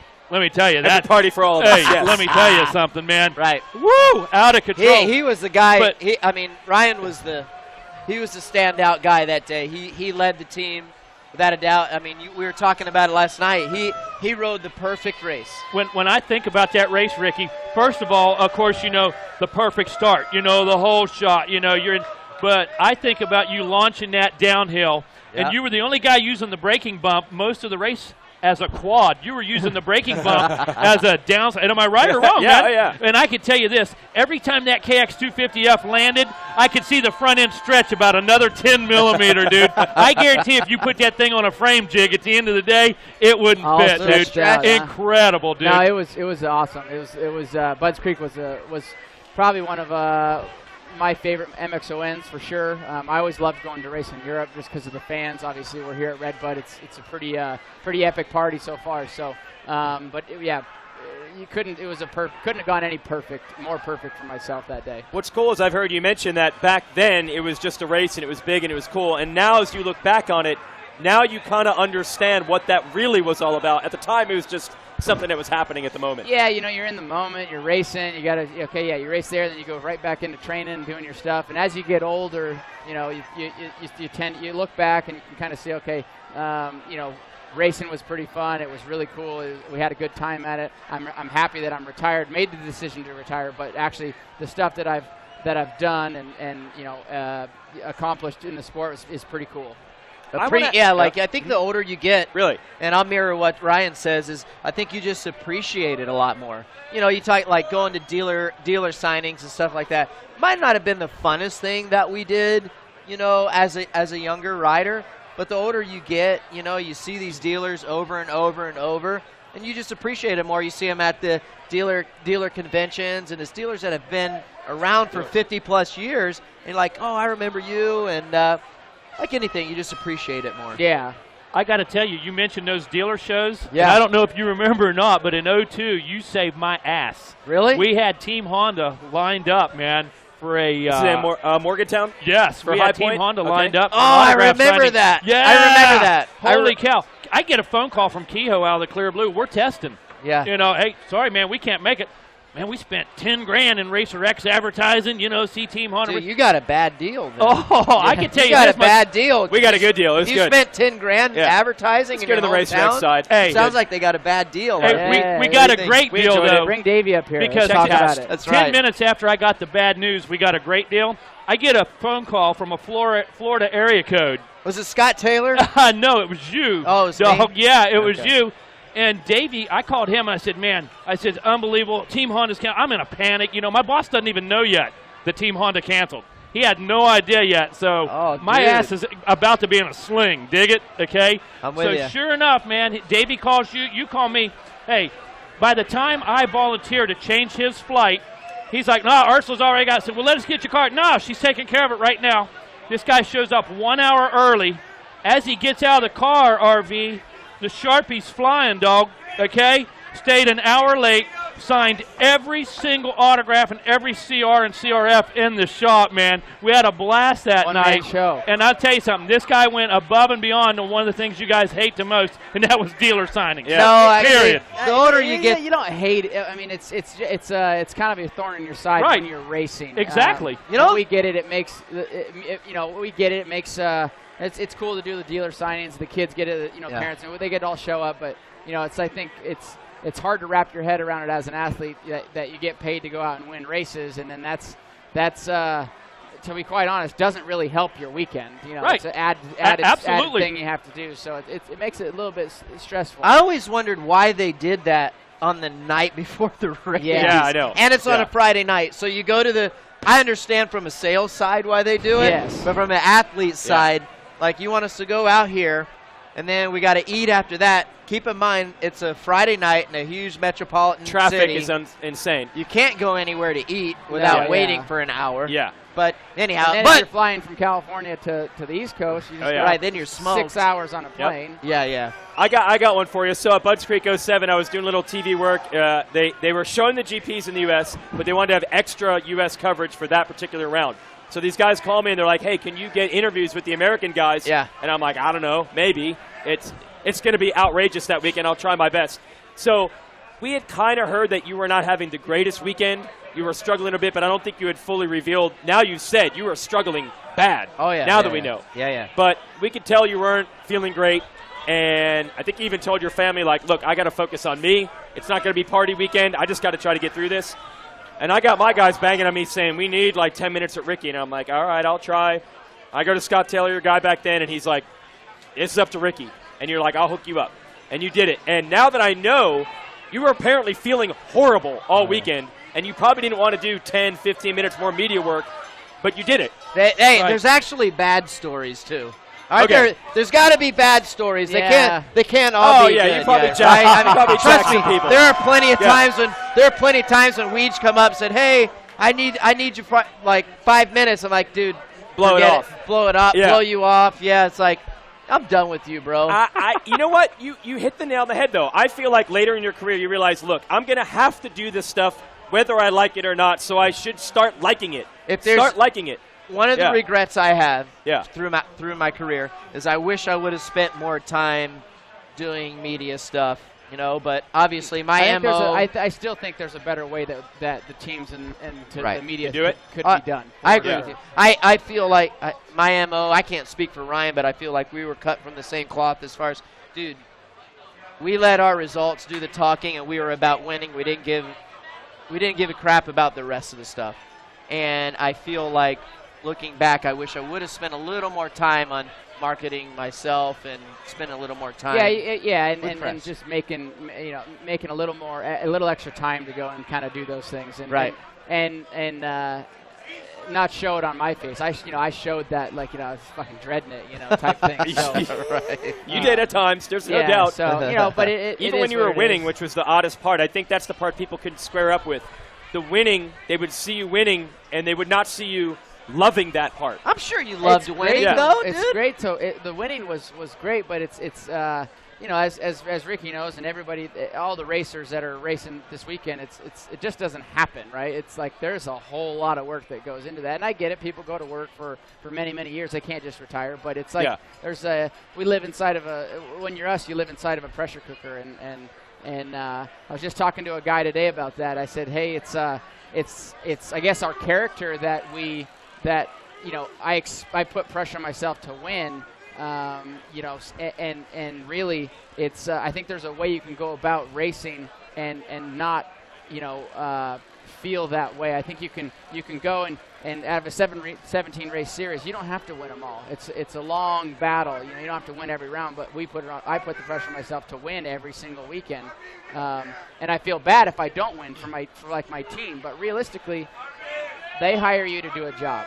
And when you're no longer needed, it's just the way it is. When you're no longer needed, you're kind of like pushed out to the wayside, right? So I get it. It's business. That's what it is. But that's what happens, Yep. Well, you're the one wacky enough to tell me that you were sweating getting a contract when your contracts are up. Oh yeah. That makes no sense at all. That's just the way I was raised. It's like the next guy's going to take your job, and you just you never know, and the fear of not. Succeeding. I mean, that was basically how I got my results. I raced scared of, wondering, is this the weekend that I'm going to get beat forever? Wow. So, and it's hard to do. A lot of us don't have a lot to fall back on. Yeah, so we don't. I didn't have an education to fall back on, and my parents came from nothing. He came from nothing, and dude, it's this or we're digging ditches. McDonald's flipping burgers. Right. Yeah. You want to supersize that today, or want fries with that, or ketchup, mustard? No pickles, please. When I listen to this right now, what I'm hearing though is all that determination, all that work, Ricky. Now you say you wish maybe you'd have been involved a little more with the media and the dealers, that kind of thing. Yep. But let me ask you this. Do you think that might have resulted in 100 wins instead of 150 wins? Do you think we might have called you, hey, he was one of the best instead of the GOAT, man, because of that? I do think some of that stuff is compromised. If you take a little more time for the press or whatever it might be, something is going to be compromised, and most of the time it's the results. I don't think that the way it's set up right now is it needs to be better. It needs to be better. Figure out a way to do it better and present it better, make us look better, do a better job for the manufacturers and your sponsors. That way, and I can't tell you how to fix it, but I think there's a way that we do need to do it better. I can tell you two of the most focused guys telling us the same thing right there. Two guys that are arguably one of the greatest of all time, one an unbelievable talent of his time. But I believe your success came from that focus. No distractions. You two guys wanted to win more than almost. And let me tell you something. I've been watching this stuff since 1971, 72. Okay, I've seen everybody before you guys, and I've watched everybody after. And very few guys wanted to win as bad as you. One of the guys who wanted to do that, but never able to put it together, Damon Bradshaw. The guy wanted to win, dude. The guy hated losing. Wanted to win. But, just wasn't able to put it together like you guys. So when you tell me, Big Rick was, I think, an electrician. Yeah. Guy worked every day. Yeah, my dad was an electrician. Guy worked every day, dude. Guy was wiring houses so they could buy practice bikes, so they could buy KX60s, dog, okay? That's right. Your dad worked. You guys went to every amateur race there was. You guys were two of the hungriest dudes I'd ever seen as kids. And guess what? Two of the most successful we are ever going to witness. We got a young RV back here. We got a Bud Streak 2007 RV. Yes. When was that? Yeah. When was that? Jeez. Oh, look at that. Gosh. 06, Were you 07. 8 years old? 06, 07. Yes. 8 years old back You then. were 16. 16, 17. You were yeah. 16 right there. Well, actually, I just turned 17 already. Yep. Child. I hate to say it, I used to have that cutout. See, they didn't even make things like that when I was racing. They didn't even have cardboard no, cutouts here. They didn't have POP like that so when I was cool. racing. Oh, POP. Oh, dealership guy happy. What he doesn't know, though, is I've got a great big cardboard cutout of him swinging an RM 250 sideways like that. Right. POP. I want to ask one other thing about Motocross of Nations. The last time the team won, I don't know if you're aware of this. Was when you were on the team. Yeah. I don't know if you're. I don't know if you're aware of that. You're aware of that. St. John. Yes. Dude, it wasn't looking good. The first two motos were okay, but you guys were either like tied or behind. You needed a third moto to make it happen. It was definitely not wrapped up. Me and Dunge, I think we did well. I think we did good. Yeah. We didn't win. Yeah. I don't think the first two motos, but we did well. But Blake, he had two bad motos. So yeah. I think one was a 17. I think it was lodged underneath the fence coming down. That's like right hand turn coming into pit lane there. So we went out to that third moto and that's what I want to know. What were the feelings going into that third moto? You have to win that moto. You have to win it. Yeah, I mean, I think for whatever reason I've always kind of been a clutch guy. So and I think without myself, I think having Dunge, Dunge was very comfortable and I don't want to use the word happy, but happy I was his teammate in that scenario, right? I mean, that's okay. He knew that, like, makes sense, huh? If I have Ryan and and also the same for me. Like, one of us, listen, we were gonna if be you're up putting front. money on somebody, Dunge is gonna hate me for this, but I'm going to put money on Ryan. That's what I'm saying. Do you blame him? You say Dunge was confident having you in his car. Yeah, it's just logical. We had a great team, and I knew that he was going to give it his all. Same with me. And I think Dunge had inside gate or somewhat inside, and then I was outside. So we both pulled great starts and got the job done. Got the jump, pulled great starts. Dunge, I think, was in front by a little ways, a couple riders or whatever, and I caught up past and just happened to be better that day. It was past Dunge, and then went on for the win. So it was that's what sealed the deal. Was definitely that last moto. Was that track still rocky when you were there? Yeah, dude, I remember. Rock sheets like as big as this table. Yeah, sheets of rock. Yeah, how familiar were you with those conditions? Had you ridden tracks like that? We don't have. I mean, I think right now the Europeans are on a different. Jeffrey for sure. He's on a different level than all of our racers right now. It is what it is, and partly that is because of kind of the conditions they ride on. We ride on some epic conditions over here in the United States, and when you go over there, I spent a small time over there, as everybody knows, and it's a mission to go ride. The tracks you ride on are not good. It rains a lot. I've rode on some of the worst tracks I've ever seen. It has been over there. The time that I spent. I mean, you go out with the hardest tire Dunlop makes, and it would be bald. It's not hard enough. It'd be bald when you come back. Jeez. Okay, you were always a clutch player, and absolutely. I remember most people don't even think about this. The Salt Lake City Supercross in 2011. It was an amazing season. There were still 4 guys that could have won the title. You went out and won it that night, and that set you up for Vegas. That 2011 in France, that third moto had to be done. So you were good in the clutch. But were you actually nervous? Because obviously you didn't let it affect you. You go up, and every time you get on the line, you're nervous. Yeah. Especially for Motocross of Nations, right? Okay. I mean, it's our biggest racing stage that we all race 100%. On. It's just the Olympics, so you can't have motored vehicles in the Olympics. But this is this is the Olympics for us. Yes.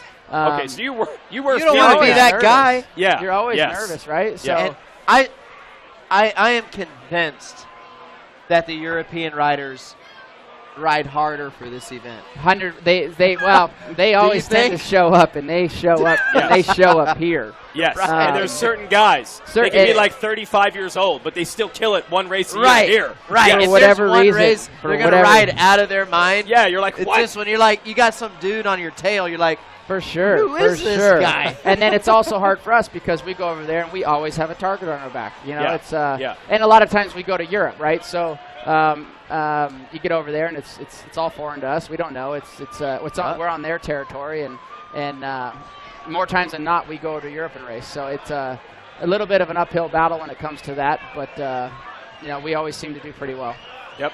Here's the thing you got to remember. Everybody talks about Europe. Well, here's the deal. We send 3 riders from America. Europe has how many riders?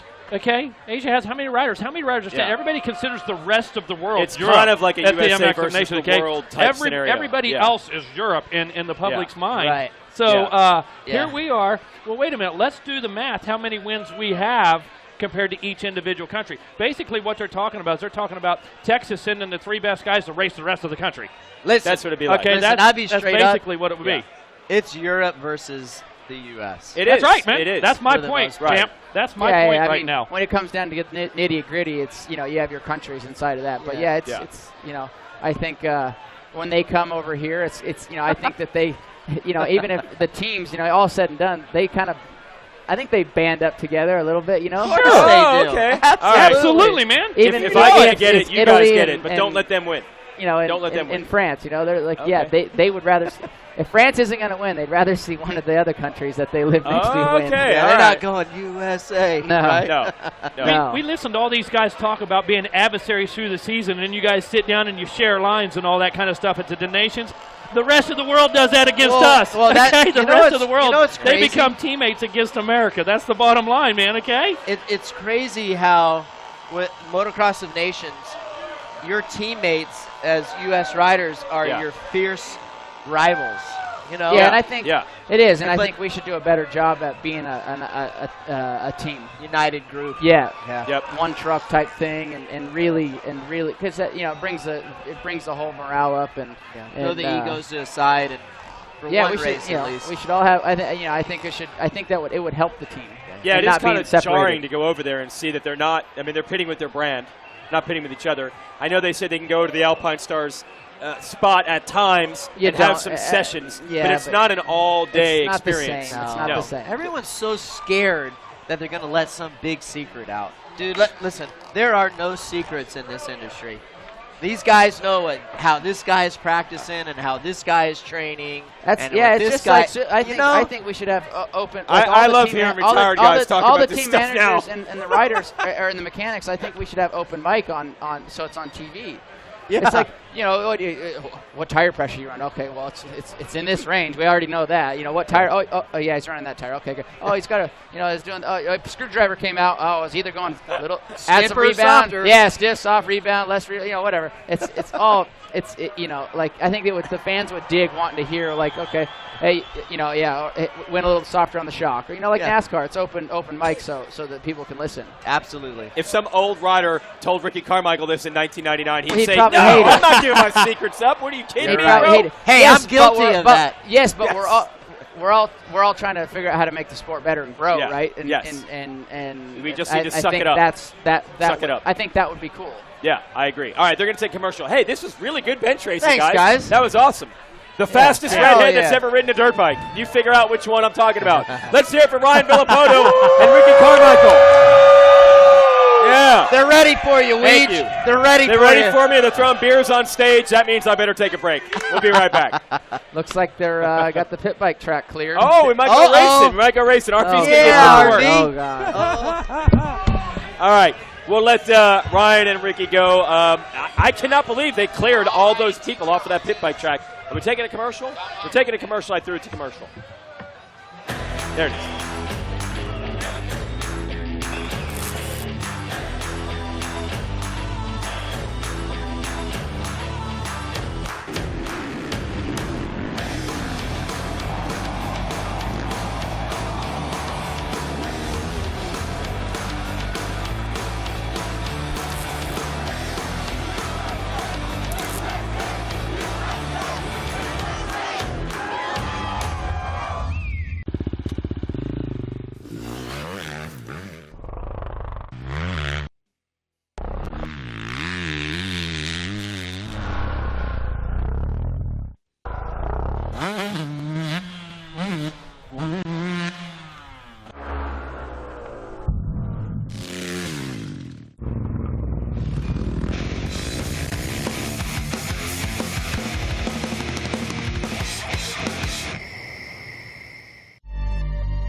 stars.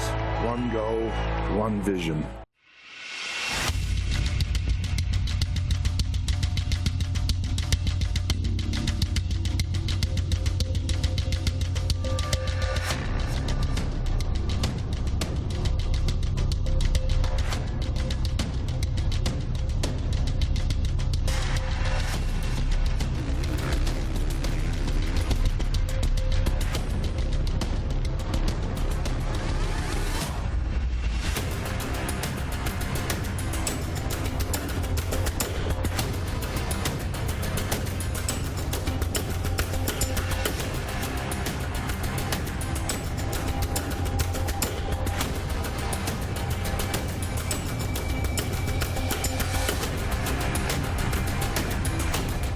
We are American motorcyclists.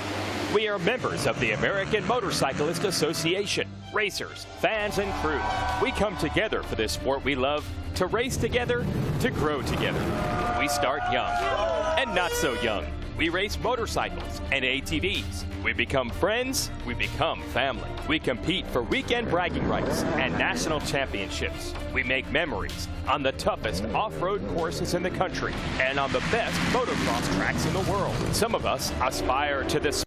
We are back, and the fans are back too. They're fired up, they're pumped up here at RedBud! Big thanks to our sponsors, FMF, Scott Goggles. They gave me the prospects that Justin Barcia wore today and will be wearing tomorrow. That's Team USA colorway on there.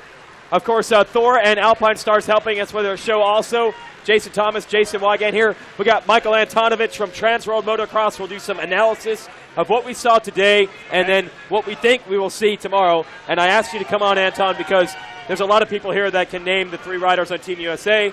And then maybe they know Jeffrey Hurlings, maybe Caroli. That's about it. And that's about it. Yes, I know that if you had your druthers, you might be the only person here that's disappointed that you don't have an excuse to go to Europe again.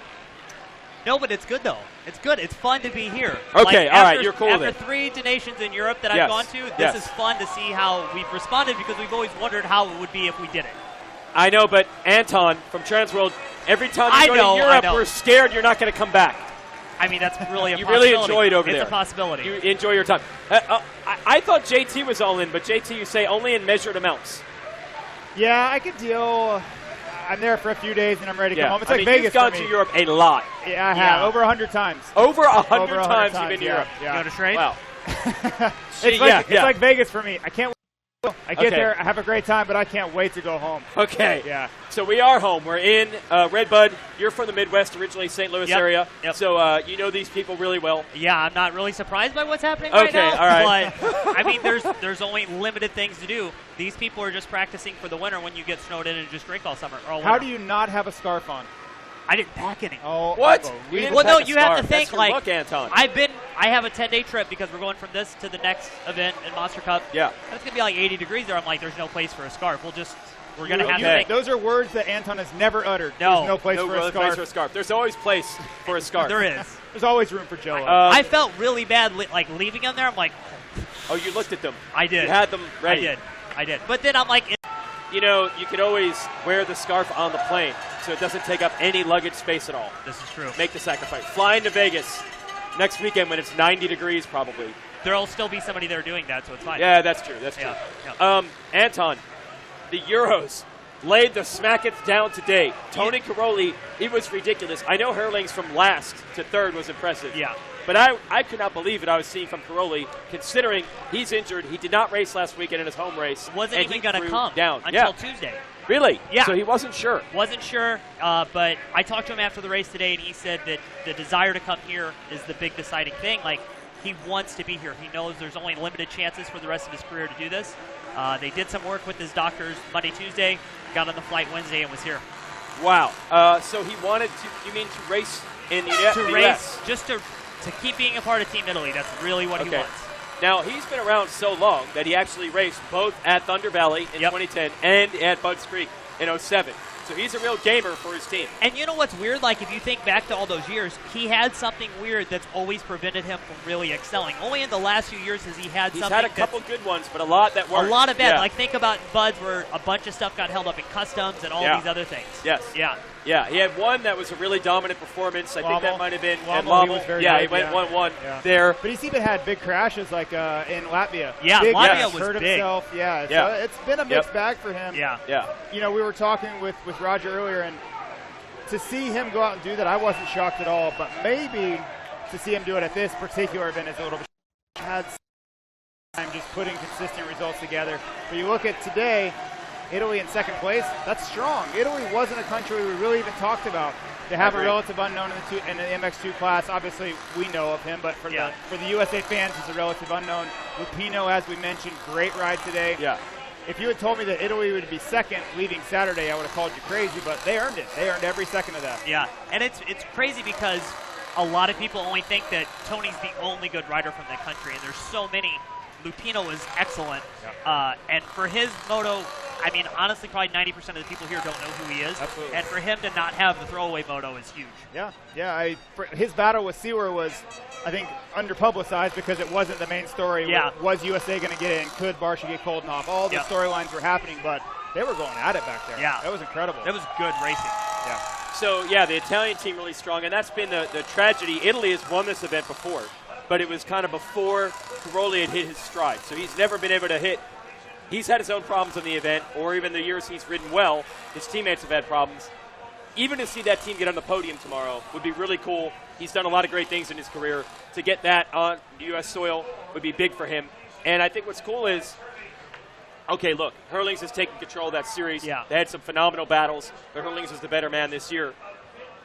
He's just going to keep coming at it. He's just going to keep throwing it at it, and who knows? Next year, the way this sport works, he could be on top again. He's not a guy you can count out, especially when you start realizing, wait, he was on top of his game in 2007, and he's still going good going into 2019. Well, I'm wondering if we're seeing, and this is a quietly good Italian team, right? But if you look back through history and you see the Andrea Bartolini and Federici and all these guys, they have had crazy good Italian teams in the past, right? Yeah. So for a lot of the younger fans, the casual fans that are just tuning in, Italy being near the front of the Motocross of Nations is not some breakout. This is maybe just a return to that form with maybe an unlikely team. This isn't one that we had penciled in to be a podium contender. No, I mean, when I went to tabulate and look at results from today, I had no plan to think that Italy would be that high up, or that many teams would be tied for positions in the top 5. Yeah, Phil Parts comes to mind. There's so many guys that were in the mix, man, and they have had a drop-off since that time. So I love to see parity at the top, right? I love to go into a Motocross of Nations and be like, well, Great Britain, UK could win. Like last year, Anstey wins the motos. France could win. They've won 4 in a row. Italy comes out of nowhere. Australia had a rough day, but if the track dries up, they get better starts. They'll be back in the mix. I mean, they're still 5th, right? Still pretty strong. But to see all of these countries, and we don't know who's going to win, like the Netherlands could have a rough day tomorrow. Yeah. They had a lot of things. Okay, Herlings is from another planet. But they could have a rough day. I just love the fact that we have no idea who's going to win this thing. It's true. Hey, the Pit Bike of Nations is about to start. I don't know what they did to get those fans out of there. Maybe bulldozers, whatever it took. I think it was, 2-wheel bulldozers out here. Dude, they had the track flooded with not water but people, but apparently water also. And they're getting fired up down there. I'm going to give you the team lineups. This is a pretty wild deal. So Rob Bidas, Rocket Rob, loves pit bike racing more than, I think, regular motocross racing. Yeah. So the idea was to have actual riders, 3 riders from each country. Now, that's not easy to find. You're not going to get a federation to send people here to race Pit Bike of Nations. I'm sure they could if they really tried. There's a lot of floating money around there. Well, it is a little weird how these federations work. I don't understand. The amount of countries that are able to pull this off kind of blows my mind. I don't know how it works. Anyway. I saw a guy from Team Israel. He was at least 45 years old today. Really? Yeah, but there here. is a Team Israel. The only Team Israel guy? The only guy racing? He's riding all 3 classes, yes. Ironman award. Wow.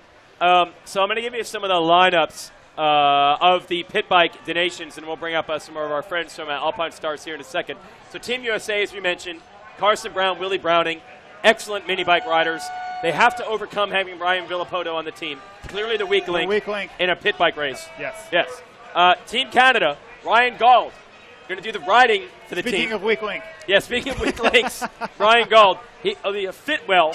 He's about the right size for a pit bike, so good for him. A lot of traction. Tyler Medaglia. Okay. He's going to race this and tomorrow. He's back in? I thought he was out. I don't know. He's on my list. A lot of Canadian Yeah, I heard politics, he was out. A lot of battles The behind team the scenes. manager's Mathis, so obviously it's just a crap show over there. And Austin Watling, that's your team. No, they called in Dylan Wright. Here we Dylan go. Wright Dylan Wright's actually racing. Yeah, Dylan okay. Wright. And we're underway with the Pit Bike of Nations. And some Fantastic Mexicans already at the end. conditions. These are great conditions we have. So I want to, for pit bikes, this is an absolute disaster. I want to point out some of the people racing.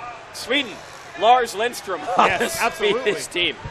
His father is a Motocross of Nations legend, though, so that's a great place. Okay. And South Africa, Garrett Swanepoel, riding for Team Swanee. The fittest rider in the field. Yes, I like it. The trainer of Aaron Plessinger and many other great riders. He is competing tonight. If anyone is actually competing, I think they're just trying to do laps. Sweet Lou Lopez is riding for Team Mexico. He's the team manager and a rider for the team. Lou Lopez being on Team Mexico is basically Calvin Vlaanderen on the Dutch team. That's basically the equivalent. Shouldn't be there. You're just using a name. Yeah. I call Calvin Klein. I'm calling foul on Michael all of J. it. Fox from Back to the Future. I saw on your underwear your name is Calvin. Gosh. And Ryder's down. We're not surprised in the mud. Sweet Lou. Sweet Lou's down again. Is that Sweet Lou right there? That's Lou Lopez taking a couple of headers. Okay, we're going to bring on folks from Alpine Stars. We'll swap you out, JT. I'll leave Anton in. All right. Because what I learned, as you know, I participated in a bike test recently. Oh, yeah. And I learned a lot. Much of it from your cohort, Don Maeda. But That's who more I've learned importantly, everything from the master of the bike test, Michael Lindsay of Vital MX, the master of the bike test. I had no idea the analysis these guys give to new gear, new boots, new helmets, new gloves. These guys are into this thing, man. It's because you're in North Carolina. You should see a Thursday at Milestone. Yeah. You think this is all this testing and, oh, my God, it's all these fast guys. No, dude, it's everybody worrying about zippers. Testing zippers. Yes. Yes, of the new gear. Yes. Yes. Michael from Vital said often when he does a bike test, a couple wardrobe changes throughout the day, colorways, different brands, get them in there. Especially if you're the guy that needs to be the photo guy. Yeah. You have to look different so it doesn't look one the gear same brand. all the way through, yeah. So we had you on last night. Welcome back. What's this up? is now your second interview. This is Antonovich from Transworld. Yes. We're very familiar. They fed me today. Oh, I was always there at the wrong time. Yeah, you are. Yes. I came in too early, then I was there too late. So most importantly, give me the data. If I want to eat at the Alpine Stars Hospitality, when do I need to go? How much stuff can he take out with him? Yeah, I got a backpack. It's okay. It's going to be 7 a.m. for breakfast. 7 a.m.? Yes. All right. 12 for lunch, and 7 again for dinner. 7, 12, 7. Yes. All right, I'm going to tighten your microphone up here. There we go. Thank 7, you. 12, and 7. Easy enough. Tattooed. I will not miss my meals. Perfect. Because I've been hearing for years about the epicness of Alpine Stars Hospitality. Is it living up to the hype in America? It does. It is. Oh yeah, come join us. We'd love to have you. Oh, I'm all about a free meal. Today I ate one hot dog. That's all I had today. That was my pay for doing these shows. So the new gear, we talked about it last night. The colorways, we got to see Eli Tomac and Justin Marshall riding in it. Yes. Then it was brown after a while, but it looked pretty good for a while. Yes, yeah, no, we're really excited about the new Union limited edition gear set. Available at alpinestars.com, and then we have the Tech 7 in the red, white, and blue colorway to match as well. And it's available right now if people want to buy the boots and the gear for themselves. That's right, yes. Yep. Could barely hear anything. That's not pit bikes doing burnouts. No, Those are chainsaws. I'm really, really happy with how many chainsaws are here.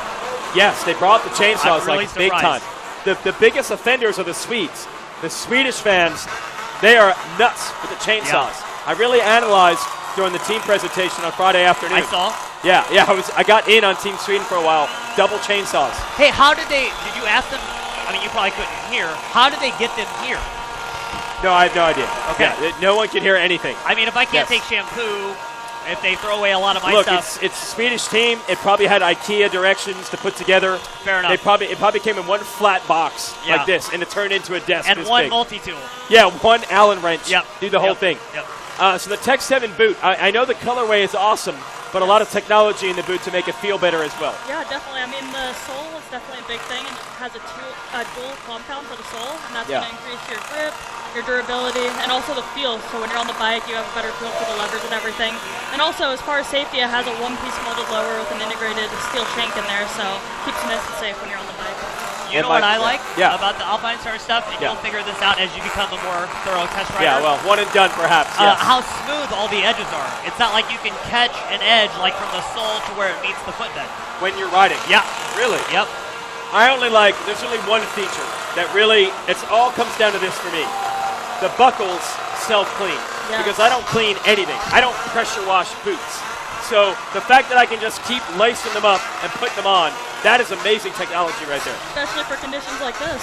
Yeah, for today, the boots were muddy before they even got to the darn line. Yeah. Did you see the effort they were putting in? Everyone was changing rear wheels after the parade lap. And then to get the bikes, so they changed the rear tire about 5 feet behind the starting gate. Yeah, and then carry the bike. Carry the motorcycle to We the thought start. that Prado had a problem. That was the first time I saw Oh, is that the problem? No, that's Prado. what I thought it was. Oh, okay. I thought he had a problem, but they were just lifting the back wheel up and taking it to the line. Yeah. So I saw Plessinger go down there. They changed the rear wheel. So they ride a parade lap, everybody, obviously. They get the rear wheel muddy. How much premix is in this darn chainsaw? It has been going for 15 straight minutes. Oh, he has 2. So Plessinger comes in. Rear wheel's muddy. They don't want a muddy tire on the starting grate, the metal starting grate.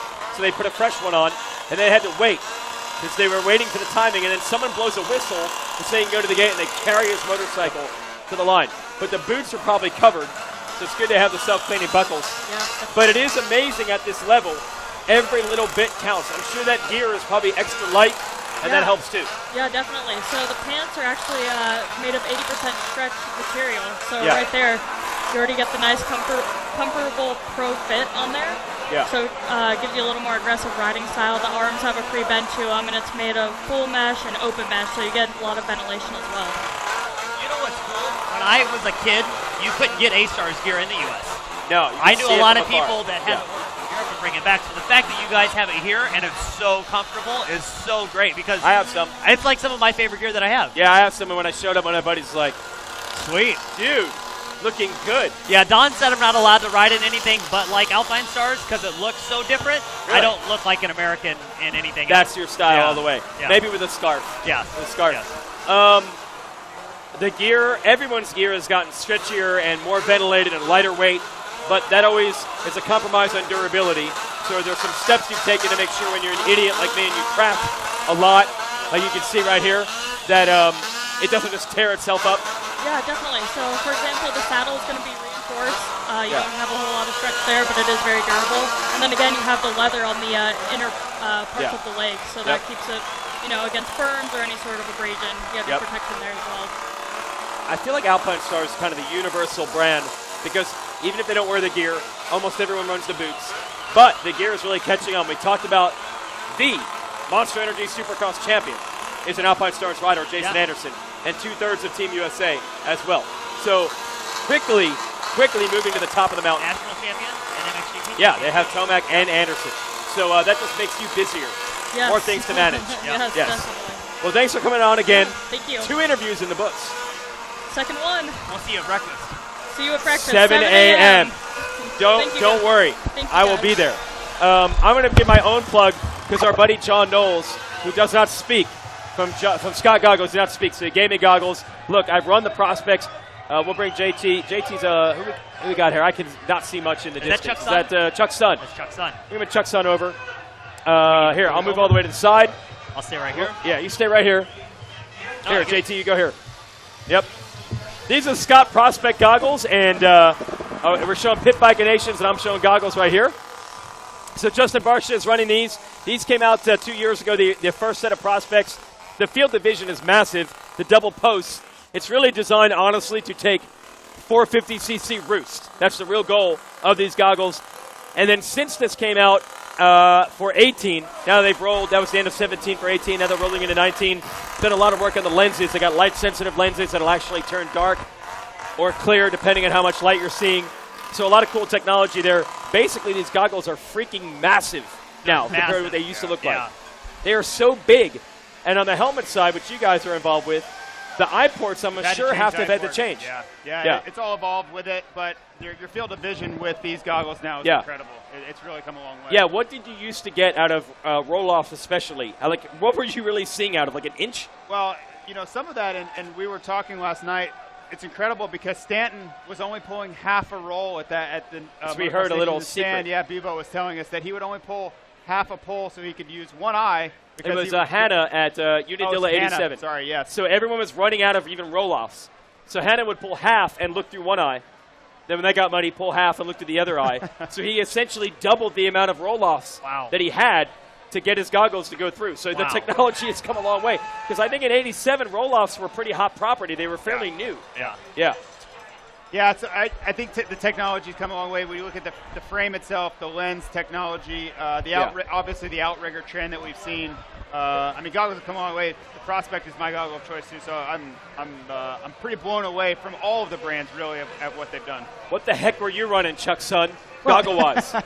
I didn't have to wear glasses back then. Now I wear glasses, and the larger goggles give me more volume. Yeah, that's good. To breathe, so I don't fog as much. There you go. If things are really nasty, I take my glasses off. I'm not going fast enough. I can see the mud, so I forego my vision. But if I may, can we talk about the mini race? I just witnessed an incredible thing. Okay. The passionate RedBud fans collapsed the fences and commanded the track. That's one way to put it. And they were just all over it.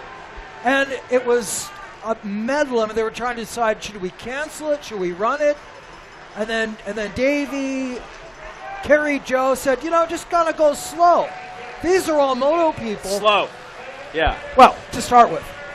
To go through the crowd. We got a moto that's starting here. Go ahead, yeah. And just like that, like parting the Red Seas, everybody got it. They wanted to see a race, and they just cleared the track, and now we have a race. I thought, the police couldn't do a better crowd control. That's right. You don't try to control the people. You give them what they wanted. I thought it was spectacular. Now we're having a really good race in the mud. And I've never seen 20,000 people for a mini bike race in your life. Yes. So anyway, Donations is really bringing so much drama today. It absolutely delivered. I felt it.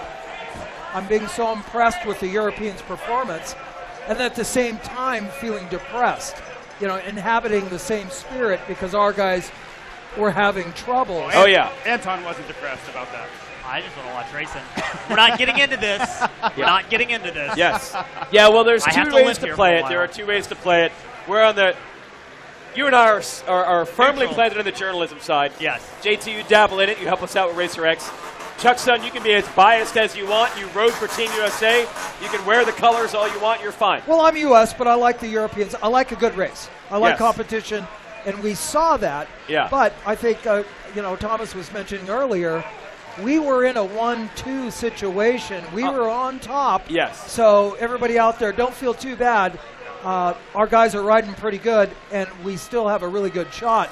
But like any race, it's not a race if it's just a walk away. It's going to be a good competition to bring it down. But I think our guys have the upper hand, even though it doesn't appear like it. Yeah, it is true. Even if Tomac's bike broke, if Plessinger doesn't crash in a moto that it looked like it was going to win, we would have had a 1-2, and Team USA would have been number 1 going into tomorrow. So it's certainly in play. I was having flashbacks. I felt I was in Holland, literally. Typical muddy pits, gray skies, gloomy rain, and their sand is heavy.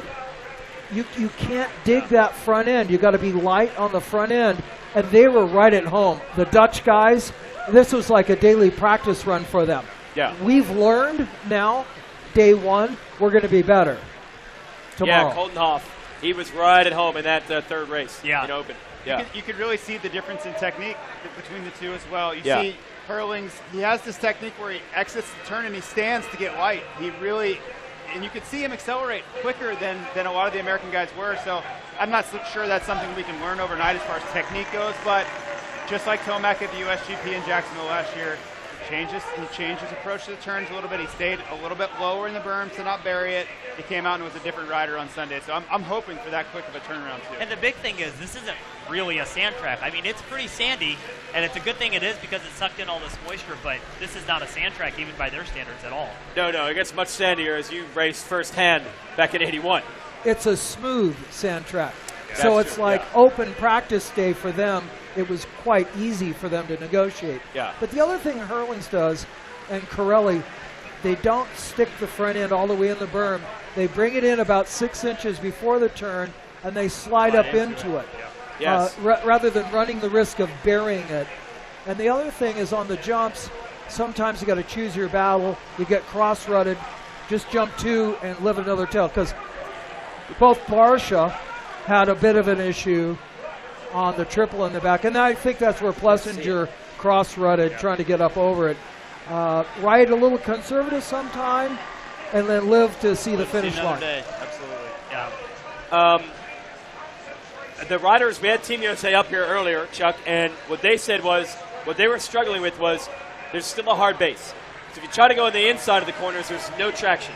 There's a really sweet-looking berm on the outside, and as soon as you go into that, it's just mud. So they really were having a tough time figuring out where do you go. That berm looks so nice. The inside always seems like healing.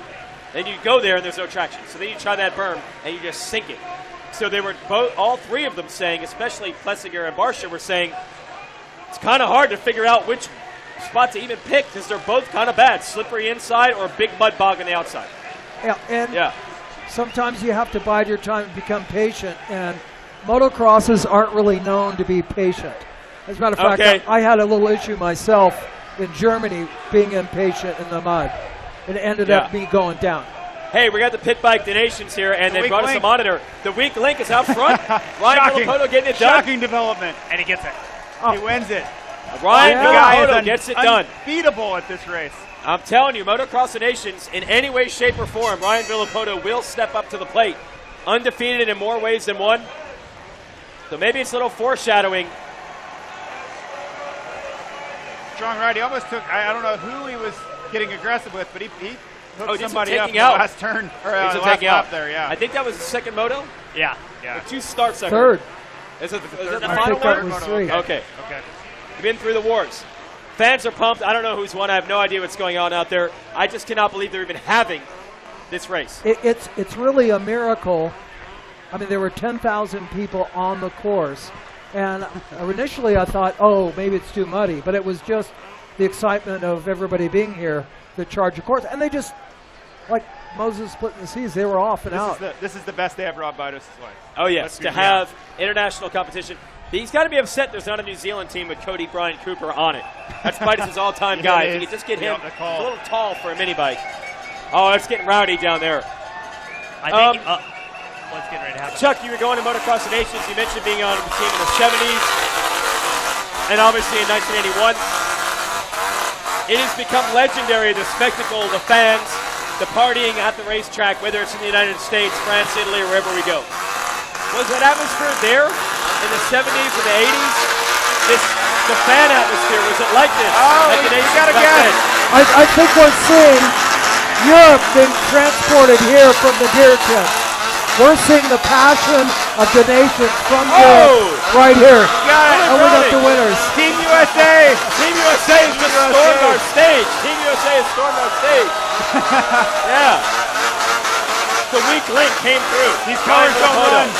These colors. We got Team USA right here. Yeah. This is Willie Browning, Carson Brown.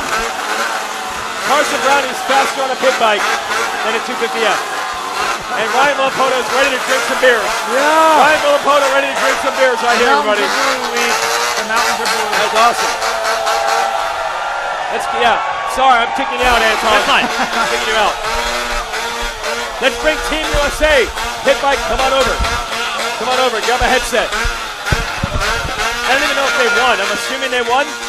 Did you guys win? Did you win? All right. I don't even know what the hell is going on. All right, so we've got the Pit Bike Donations team up here on stage. Team USA has won. Willie Browning, Ryan Villapoto, Carson Brown. They have won. Team USA on top. Great job carrying this guy's ass, the weak link on the team. But it seems like you stepped up. You won your moto. I actually think I was pretty fast. You did well. You won your moto. Now, did I hear there was some block passing? Was there some block passing? Once. I did. There was one. You had to do it. A lapper. Oh, a lapper. Okay. I need a little volume in my mic. Can you get a little volume in my mic? I don't even know what's going on. Yes, you can barely hear. Turn our mics up because there is so much noise going on right now on this stage. That's better. That's better. There is so much noise going on. There are pit bikes doing burnouts. There are chainsaws. There are fans.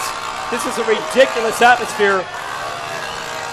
Willie Browning, I don't know if you know this, but pit bikes were really popular a long time ago. They went through a lull and they're coming back, but you seem to have never given up on it the whole time.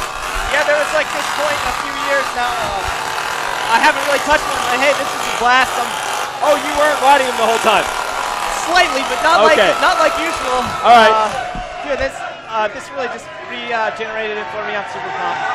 What is it like to do it for your country, to win Pit Bike Nation for your country? Yeah, it was insane. I was absolutely nervous that first moto. And you were nervous? Yeah. For Pit Bike Nation. Dude, this is the biggest thing I've ever done, probably. And it was crazy. Okay, Carson Brown. Are you faster on a pit bike than a 250F? Probably. I don't know. I've got so much time on those things. You know, I just every day when I'm messing around or busting motos or whatever in between, I'm on a 110. So they're just so much fun. How can you not ride them? You're not a small guy, by the way. So how do you fit on these darn things? You know, I've just grown up riding them and never stopped. So just like I say to Willie, what was it like to represent your country tonight? You know, I never thought the biggest race of my life would be on a stock 110. It really was.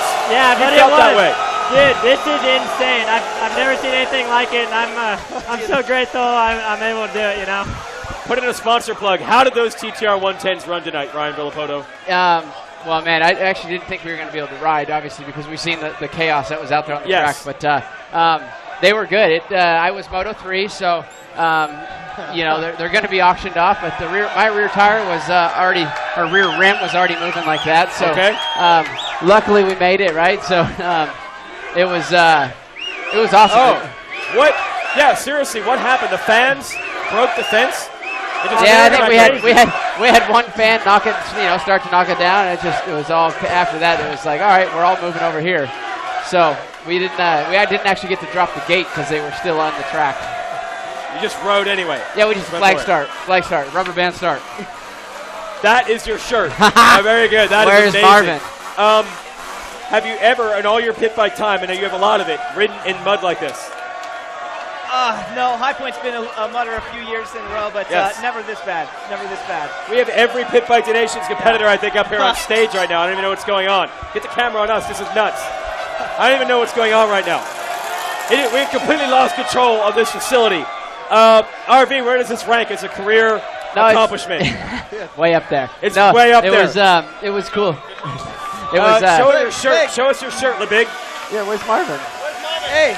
That's Stefan Legrand, who we like to call LeBig, French motocross journalist at the Where is Marvin shirt. Can you buy that? Is that purchasable? Can people buy that shirt? Can people buy that shirt? No, it's sold out already. All right. No, it was cool. We had a good time. Rob worked his ass off to get this thing going. Yes. Obviously wrangling up. I think we had 15 teams, so we need 15 TTR 110s, and I hate to tell you this, but I don't know the shop. I met him, thank you to the shop that provided a lot. Yeah. So graphics and tires, and Dunlop gave every bike tires. So this is Rob's baby. Is Rob? Can he kill himself tonight and say, I'm done, this is it. This is my career life goal. This is all I've ever wanted. This one was pretty big for him, I think, yeah. Yes. Rob to have Pit Bike Nations. If it had snowed, he would have still done this darn race. Oh, yeah. Oh, yes. Well, thanks for being a good sport, RV. That was awesome. You did it. Willie Browning still have the skills. Carson Brown, you lived up to the hype. Team USA has won the Pit Bike Nations. We'll see how the rest of the weekend goes. Thanks, boys. I'll just let you party with everybody else. I don't even know what's going on. We've got all the riders up here. They're muddy.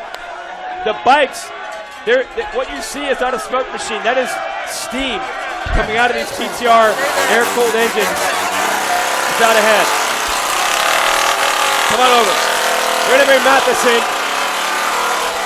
Hop in here. How did it go? I'm going to bring Matheson. Carson Brown, you got to stay. You got to stay. I can't even. I know that chainsaw. That thing, yes. How much gas does that guy have in that chainsaw? Oh, here's the Chamberlain Cup. Oh, the Chamberlain Cup. You brought USA to another win. Oh, look at this. Another win for Ryan Villapoto. Greatest moment of his career. I would like to protest Team USA immediately. Wait a minute. Mathis is filing a protest for Canada. I don't think anybody cares. Ryan Gold. Congratulations, Goldie. That's all right. It was amazing. It was incredible. You want to protest? We turned it off. They overcame the weak link of the team, and it's so loud right now. I thought he would be.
Stars.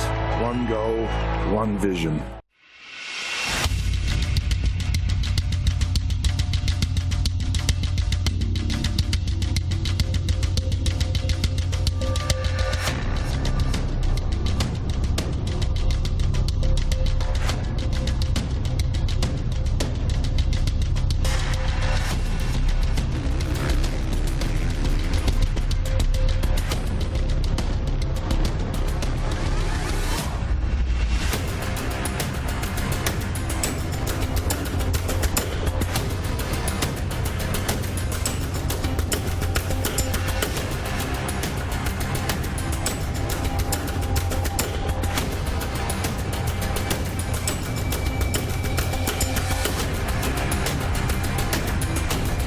We are American motorcyclists. We are members of the American Motorcyclist Association. Racers, fans, and crew. We come together for this sport we love, to race together, to grow together. We start young and not so young. We race motorcycles and ATVs. We become friends, we become family. We compete for weekend bragging rights and national championships. We make memories on the toughest off-road courses in the country and on the best motocross tracks in the world. Some of us aspire to the speed and poise of road racing or the fierce competitiveness of American flat track. And we honor our greatest champions in the AMA Motorcycle Hall of Fame. Through it all, we cheer, we win, and we lose. We are racing. We are the AMA. Race with us. Be part of the greatest sport in the world. Be an American motorcyclist. Join us today at www.amajoin.com/join-now. The RedBud Race Day Show is brought to you by Scott, Defend your vision. Monster, unleash the beast. And Maxxis, we develop premium tires that turn our lifelong customer passions into performance.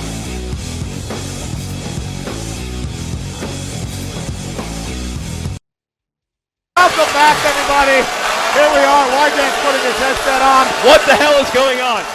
I don't What is know. going on, Mathis? We've lost control. We have lost control. Isn't this kind of ritual it right is. here? Get the camera on our set right here. Ryan Villapoto is going to celebrate the right way. No, so are you.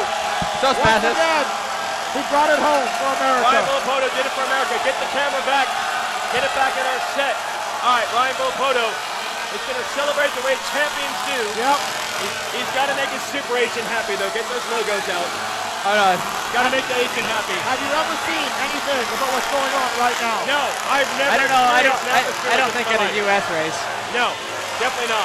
I don't know about France 2 years ago. Yeah. France 2 years ago, how was that? Oh, yeah. Yeah. Not so good.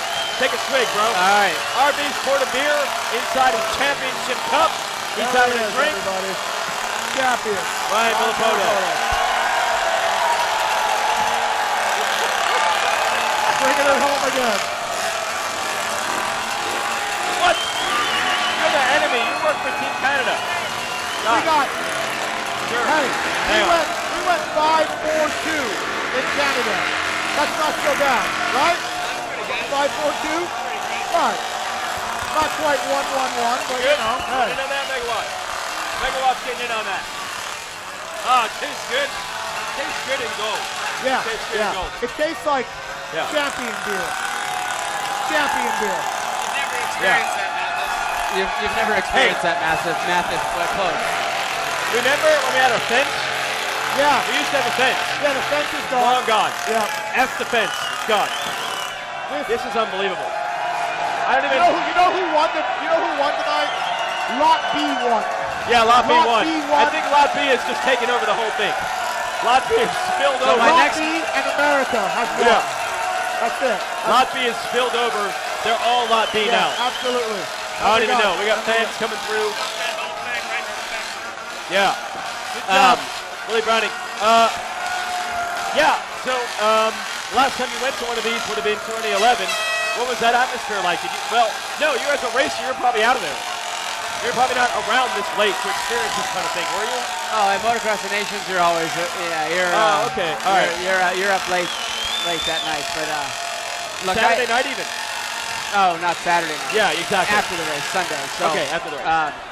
Yeah, I've never. So Bud's Creek, which is the only other one that I did, obviously U.S. soil. Or only one I did U.S. soil. But, I didn't get to experience. I mean, I did after on Sunday, but so I didn't get to see this. So I think we're doing a pretty good job of showing, what our fans and what we are and how it is. Because when you go to Europe, it's I don't want to say it's better, but it's pretty good. It's really good. Good move. So I think that because we're here at RedBud, we have, Unadilla would be a good one too, but we're here at RedBud, and these fans are pretty rowdy. Yeah. And I think they're doing a good job at showing that. Listen, I'm impressed that they got the race off. Yes. I'm really impressed. I didn't think we were going to do it. I did not think that race How was did going they to work. clear it off? How did they do it? How did they get the track clear? I don't really know. I think Doug Dubach did a lot of it. What? Yeah, Doug Dubach. Yeah. Doug Dubach is really clearing people. Doug Dubach. Yeah, Maybe with the bullhorn saying, hey, if you guys want this race to go. Yeah, exactly. The doctor. The doctor was helping out with many patients. And I saw Chuck Sun out there and Dr. D. American heroes. Who are just clearing to get the pit vaccination race off. Yes. Have you ever seen anything like this? Absolutely not. No, I told you I was never. at Unadilla 87. Yeah, My first introduction to the Hill people. Let me tell you something. You guys make the Hill people look tame. Woo! Good job, Mega. Please tell me you guys have talked about the cardboard RV out there. Yeah, 8 years. It looks like 8 years old. What was I thinking with that hair? I don't know. I don't know. I thought it was kind of The cool. only thing worse than that hair is those Hawaii photos from when I went to Hawaii. But no, hey, you were a champion then. You were a champion when you ended your career, and you're a champion tonight. Yes. I mean, I don't want to. He's our buddy. We know how he is. I think this makes up for that MXGP season. Yeah, absolutely. This makes up for it. I mean, yeah. You redeemed yourself. To come out here and represent your country, you redeemed yourself. Yeah, absolutely. Yeah. It was fantastic. No, it's Rob did a good job putting it on. Like I said, to orchestrate all that. And hey, I don't know, maybe I came in late. Willie Browning and Carson Brown also killed it. Fantastic job by those guys. They were amazing. Team USA showed up with a good team. That's how Americans do it, bro. We step up when it counts. All right? We're still waiting to tabulate the overall scores for the podium. There's no need to tabulate. I mean. Oh, okay. 1-1-1. Winner take all. Right. Winner take all. Well, your team did well. Canada did okay. Yeah, we went 5-4-2. I think we got on the box. I think that's Who got the 5? Goldie? Goldie. Goldie. Yeah, Goldie got the 5. So you guys would for sure be on the podium if we had a throwaway. Yeah. Yeah, I think we would be. Yeah. There's no throwaway out there. Right over there. I don't even know what to say or do anymore at this point. There's Goldie. Nice helmet. Nice helmet. We did have the best helmet. We had the best helmet. I mean, even a retired guy gets a Team USA helmet for a pit bike race. Yeah. You don't have an open face, though. We had an open face. When you watch the racing today, we're trying to say, hey, let's not panic. It's not race day. Is there a difference? Is there like how much can you learn in one day? Because they've got to learn a lot. How much can they learn? How much can they improve? No, I don't. You're not learning anything. I think. Really? It's I think maybe. Okay, call it line. Maybe a few line selections here or there, but it's now they got their first race. The first day's over. Shake out the cobwebs. Try to loosen up. Things like that. Yeah. So, obviously Eli had a real bad first moto. And then some bike difficulties or whatever that summed it up for him. But really, it is a pretty key day because it's for gate picks. So, they'll get what? They'll get like gate 7, 9. So 9, but then 29. Yeah. So normally it's not normally, but if you go 1, say 1-1, it's first and 21st or something. Yeah. Or something. 1 and 21. Yeah. So tomorrow is a warm-up that it isn't really a full practice. A lot of riders cruise a little bit. America, if you look at the times tomorrow, there won't be, very fast times for everybody. Can you, if you were in America and you didn't come off your best ride, would you start in practice tomorrow and really try to test the bike settings or go hard and warm up to try to maybe get a flow back? I don't think any those issues or the riding wasn't a bike setup issue. You can't say it's a bike setup issue. We're here on home soil, the track that they know. It's very normal to them to be out there. It's not a foreign situation on this track. So I think number one is just they went out, they got it done. We're in there. Everything's good there now. So it's just key thing is they got to get a start. Did you have a poor Saturday race? Not you, but the team in one of the races that you can remember. Did you have a Saturday that didn't quite go as well? I don't know if we ever had a Saturday, but we did the year that me and Timmy were there, and then Stu crashed. So we've had some very close moments of oh shit moments, right? So Baggett was the other one. So. And it's racing, so you can't, and we're here on the biggest stage in the world, so for our racing, so it's like, you have an issue, look, everybody's out there trying as hard as they can. Nobody wants to show up to this race and not win, so, you can't say that they're not trying. Were you surprised that not a sand is out there? It's a little sandier than normal. Well, the new sections they put the sand. So we have always had the sand rollers. Yeah. So I would say it's not very. I mean, it's kind of typical RedBud. They've always kind of put the sand.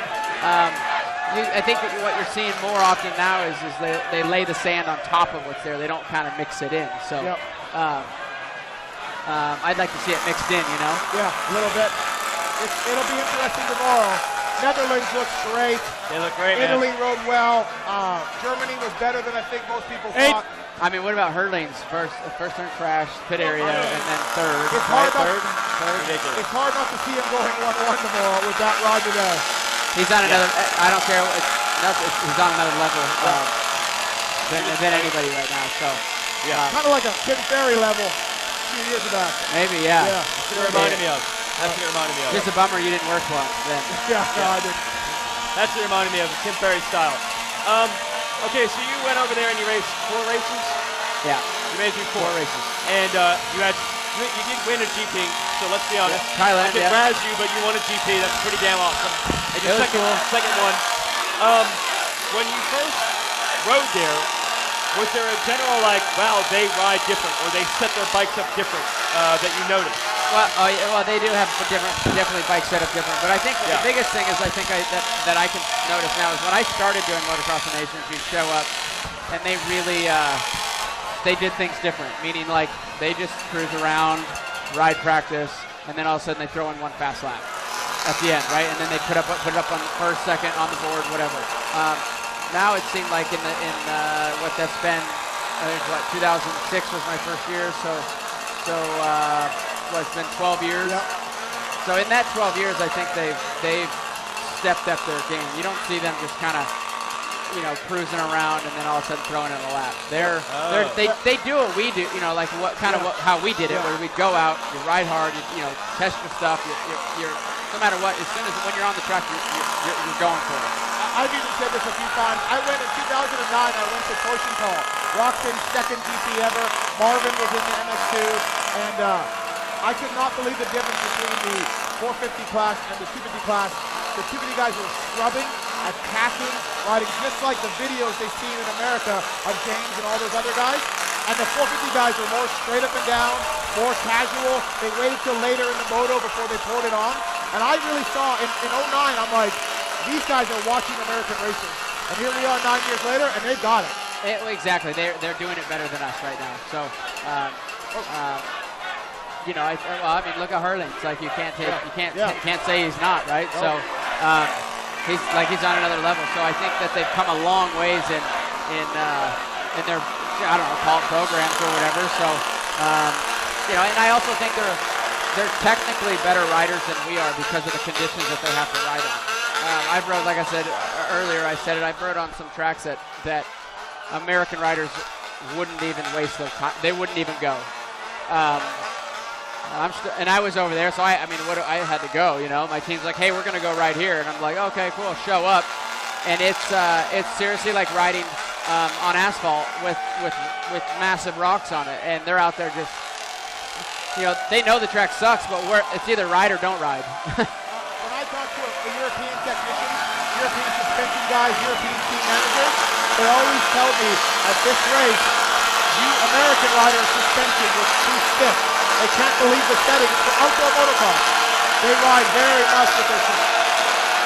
It's the KTM, it's the steel frame versus all the other Japanese models with aluminum frames. But I was told today that Hurling's suspension is quote was, he's like, you could almost use it for Supercross suspension. Yeah. Oh, wow, okay. So Now that could be the characteristics of the bike where the frame's soft and you gotta, compensate it with suspension or whatever. So, but I always found that it was very weird and hard to understand that they could go as fast as they can on soft suspension, because the faster you go, the stiffer you need it. So, but their bike setups are different than I think we have them. Yeah, so you were learning that, and then when you're racing, did you feel their riding style or their techniques or what you had to use to pass them or how they would pass you, the line choices? They're crafty. Is that different? They're crafty. They're crafty. And I think a lot of that, I think some of that comes from, once again, the conditions that they ride on. They find, like if you watch Marvin, like now, and he tends to, he's not doing it, say, as much or maybe not as good because he's so entrenched in how we ride over here and in the tracks now. But he's, because our dirt's really well. But when especially the French, when they first show up over here, it's like you watch him and he's just riding around. All of a sudden he's first on the board, right? So it's like slower, faster, mellow, riding easy. But they do it and they do it well. If that season went on, if you hadn't hurt yourself, were you making progress? Like it was only 4 races. For that race, a lot more in the tank. Coming into that race, we actually made a lot of progress with the bike. Struggled with the bike a lot. I think that in my personal opinion, I think it's a lot easier for a European to come to the States because everything's easy. Most all of them know English, so then they already know how to, they can read, speak, and get on their way very easily. Grocery stores are open almost 24 hours. Restaurants are open very late. I go over there and it's like, grocery stores closed at 5 o'clock. You can't go here. There's only a few little restaurants that are actually open. They don't turn tables over like 6 times a night. It's like they'll have so basically you almost need a reservation. It's like you show up and they only have 1 seating. So after that, it's hard, man. I lived there for a little bit. It's hard to do. So definitely, I was up against a pretty steep hill. So it's the season is everyone's pitching against you, against Caroli, you had DeSalle, Poland. The eventual champion was Roman Febvre, who wasn't even in those battles of those first 4 motos you're in. That first year he rode, he was really, I think he was really good. Hurlings wasn't there yet, but speed-wise he was kind of often one of the better guys or the best guy. He was consistent. In a long series, it takes consistency to do that, right? So to be able to win a championship, and then I think coming over, I think there was. I don't want to, I think I got in Tony's head a little bit. It's like he was so focused on me that Febvre and some other guys were like they seen the blood in the water type thing. Yeah, that was Febvre. He was amazing that season. And at the Nations, also, we had that brief Roman Febvre Cooper Webb rivalry. It was like a 2-year thing. And now it's so weird. Cooper Webb's not here. Febvre's not here. It's amazing how fleeting the window in these moments can be. And as we learned last night with all you folks at the Team USA dinner, you never know when the opportunity is going to come. Just to be healthy, even at the right time of year, to be on the team. Yeah, to come to be invited to Team US or to be invited to MXON is really, normally that means you're doing something right, no matter where you're racing. So that's a big deal, and then to be able to come here and win is even a bigger deal. So I've been lucky enough to be on the winning side of that every time. Because like I said, all these guys they don't show up not to win. So it's a bummer when you have if the fans don't really think about what they say before saying it, and it's like, oh, they sent the wrong guy. Hey, we always send the best guy, and if somebody's hurt, we use the second best guy, right? So, it is what it is. I talked about it last night on this very show. I was on the team that lost, and we only got second. We got second, but no one was happy. It was the worst race ever. Second place from Team USA here doesn't mean anything, and they rode well. Ricky rode incredible that day, but second place wasn't going to cut it, and it was a bummer to this day. You just think, man, that was no fun. Every time it is, right? Yeah. I mean, if you had Dunn sitting up here, he'd say that's you probably. If you ask what's a couple of worst things in your career, he'd say probably not winning. Dunn's on 3-3, I think, at his record for the nation. Well, he won with me. Yeah.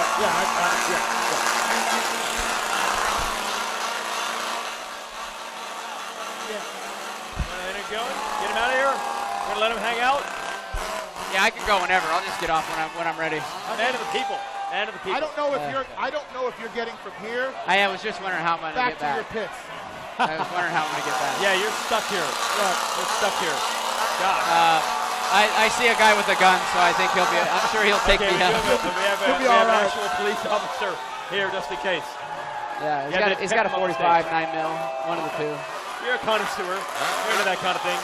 All right. When you're on the 250F for the team, what did you do in the last moto? The beer's getting on stage. Where at? What did you do? It was blasted out by the chainsaw here. Yeah. That is so loud. Get that thing out of here. All right. They're cool, but they're not that cool when they're 2 feet away from you. Yeah, all right. Yeah. I like it from a distance. Cool when you're racing. Nice in the valley. Yeah. Hey, what did you do in Moto 3 when you were the 250 guy? Did you just go to the fence? Did you watch? Yeah. Normally you always try to watch. Leave your gear on. Leave your gear on. Yeah, I always seem to leave my gear on. Yeah. Should have taken it off. Yeah. Well, he's big on. He doesn't want you to go to the podium with jeans. when the other two guys are wearing gear. Yeah. It's stupid.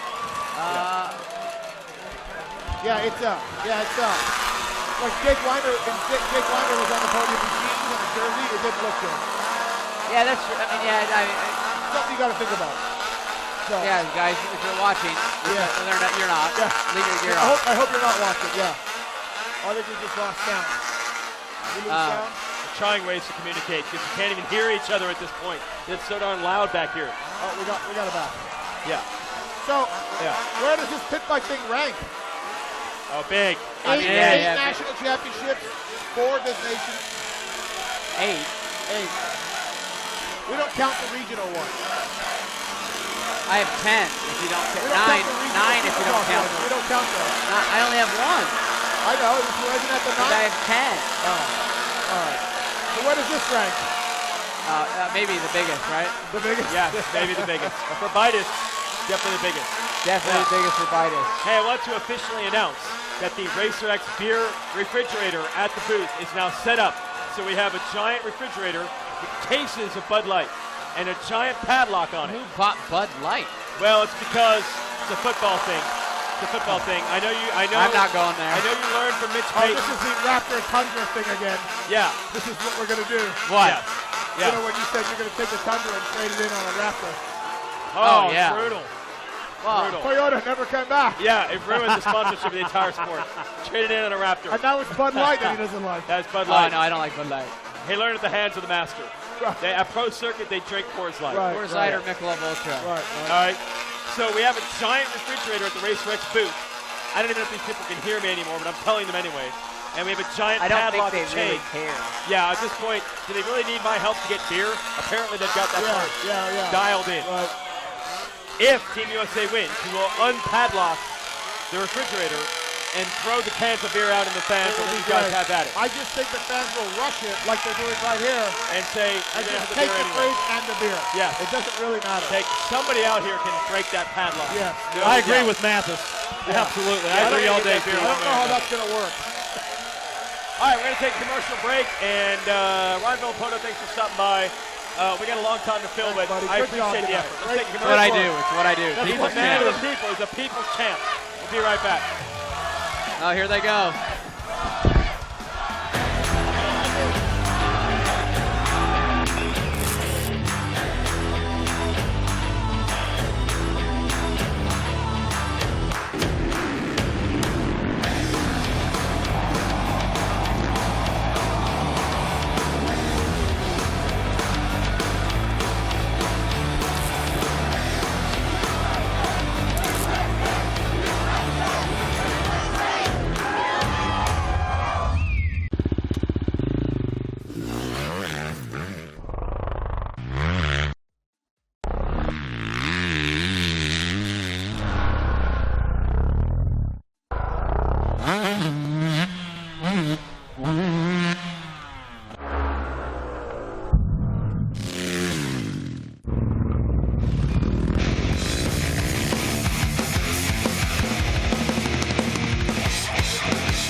Alpine Stars.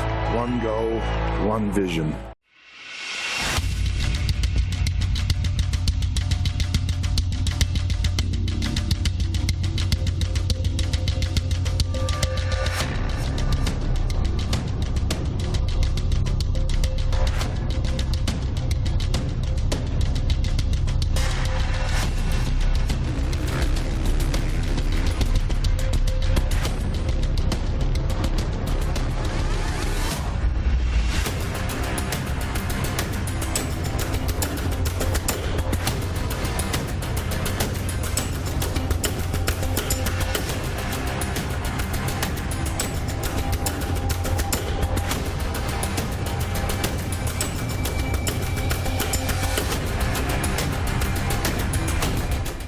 We are American motorcyclists. We are members of the American Motorcyclist Association. Racers, fans, and crew. We come together for this sport we love, to race together, to grow together. We start young and not so young.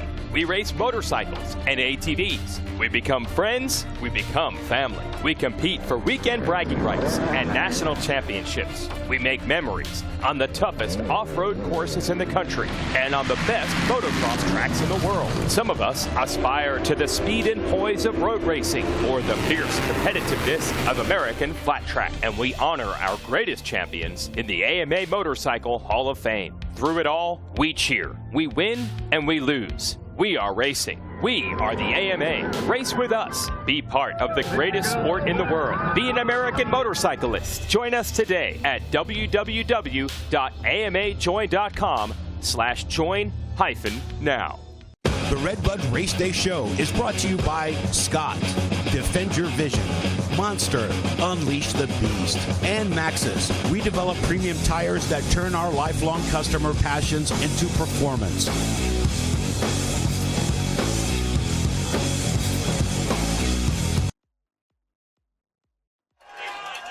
With John Dowd, we've got Bevo Forte, the Czar of Motocross, and another living legend, Doug Henry, down here on the end. Doug, this crowd wanting to give everybody some love, no doubt about it.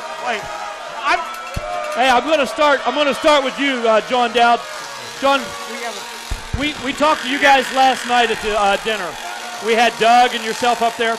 We talked about that day at Hangtown. We've talked about it many times, where a couple guys, man, living the dream, show up for a national race, and a bunch of factory guys don't want to ride because it's raining, man. A bunch of guys don't want to have a race because they're going to get their bikes muddy, man. Well, guess what? John Dowd and Doug Henry show up. They kick a little tail, and the rest is history, man. Let me tell you something.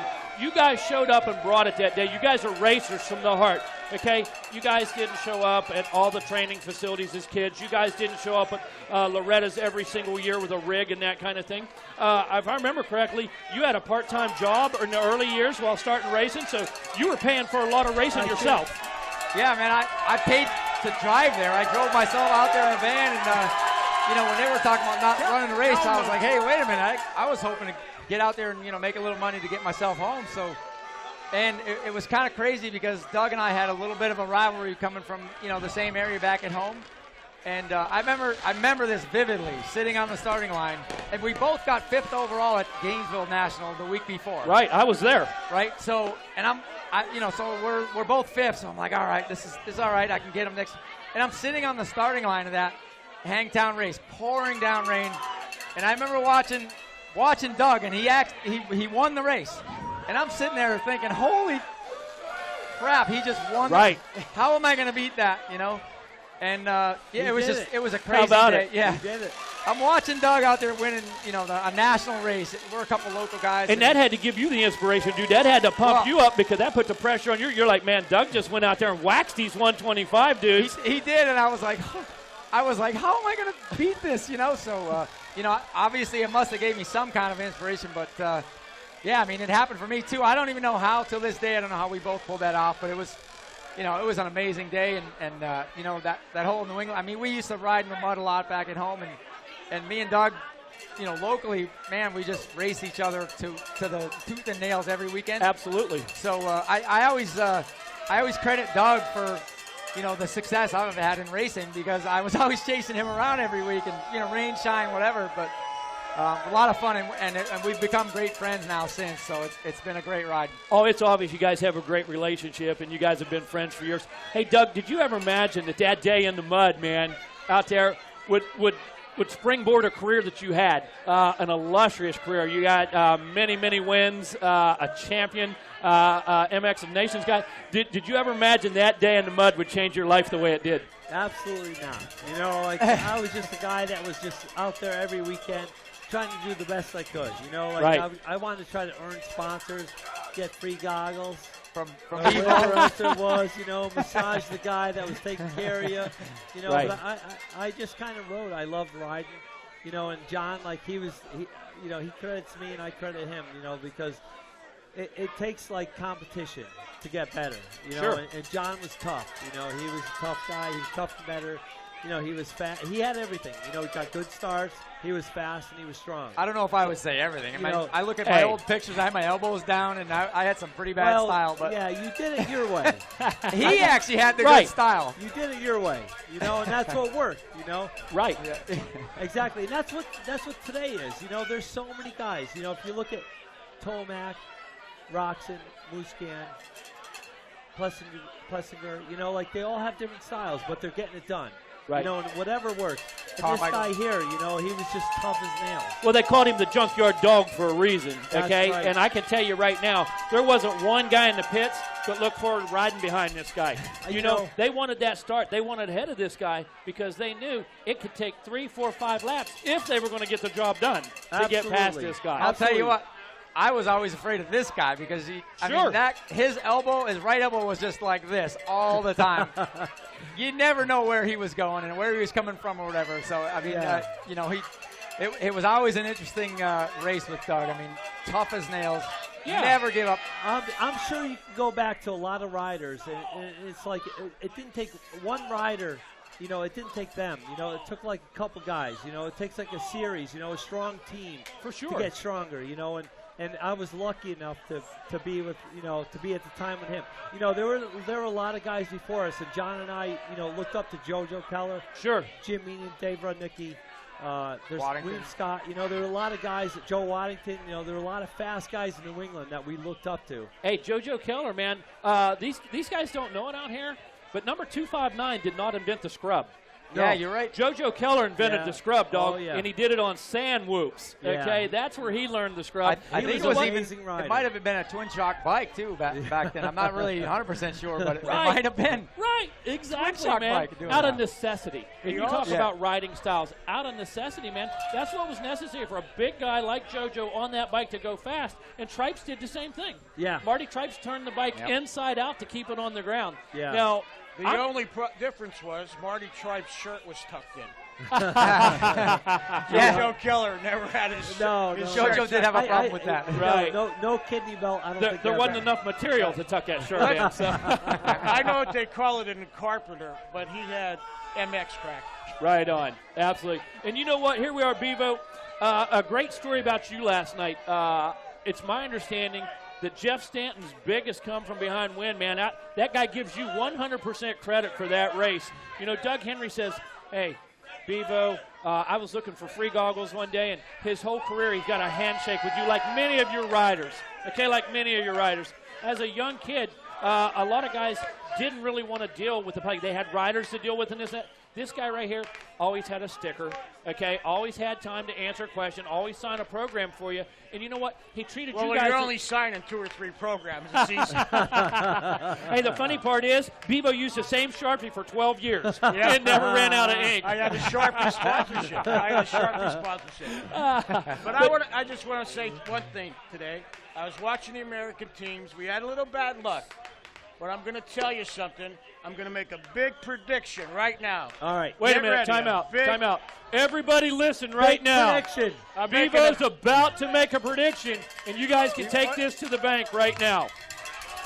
I'm going to show you who's going to win tomorrow. All right. Oh, no. He's sweating on his thinking cap. USA! USA!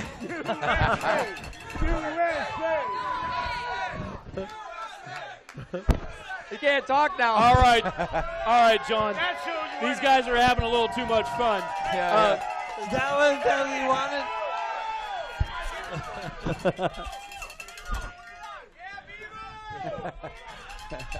Hey, let me ask you something, Bevo. Now, we know who's going to win tomorrow. We know who the prediction is, but I'm going to put you on the spot right now. Second and third place, who's it going to be? Who cares? Excuse me? Who cares? Who cares? There you have it. Hey, you know, you can only do so much with a question like that when you ask him second, third, and he says, who cares? Because I can tell you most of the people behind us feel the same way right now. But, you know, we're going to get back real quick to John and Doug. You guys had some great experience at the MX Nations. What one thing stands out to you, Doug? Tell us what the big moment was.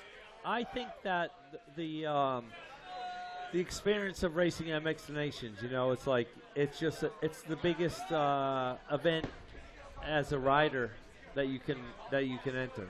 Like it's an honor to be chosen, and then to go out there and race. It's race for your country. It's nothing more important or more exhilarating. Since you bring that up, ever cross your mind not to accept an invitation? No. Ever No cross way. your mind to I couldn't believe that I actually got an invitation. When they asked me, I was like, really? Yeah, heck yeah. And what's so funny is the rest of the country was like, there we go. Yeah. There we Yeah, go. We got I the loved man. it. Hey, you're looking at two guys that slept in a van, and Yeah. now somebody invites them to go to the big dance? That's Of right. course. That's right. When you stop and think about it, you got 500-600 pros in America, Right. and they pick you. Why wouldn't you want to go? That's my point, Yeah. Bevo. There was a small period here, in recent years that maybe it lost its luster, maybe it lost the prestige, and maybe kids were a little more concerned with maybe personal contracts and next season and that type of thing. And it really kind of blew my mind, fellas, that any of our riders would kind of really Me have too. that attitude, okay? Me too. And Yeah. I'm old school, man. Me I'm too, 51 man. years Me old. too. I Me saw too. everybody before you. Me too. I saw everybody before you, and I've seen everybody since, Yeah. okay? And that mentality, it's just, I understand traveling. Okay, I get it. Yeah. I understand training and I understand scheduling and that type of thing. But when your country calls on you, man, to Yeah. go to the big dance, for you to come up with any kind of reason really to not go outside of a physical injury, really hard for me to swallow. Yeah. Yep, I guess you can't dance. Yeah, you can't dance with a broken leg. Bevo will be able to tell you that. And speaking of broken legs, we're real glad that you don't have one right now. About had a blowout over there on the back of the stage a little bit Oh. ago. I don't know if you guys saw that or Well, not, but I have experience.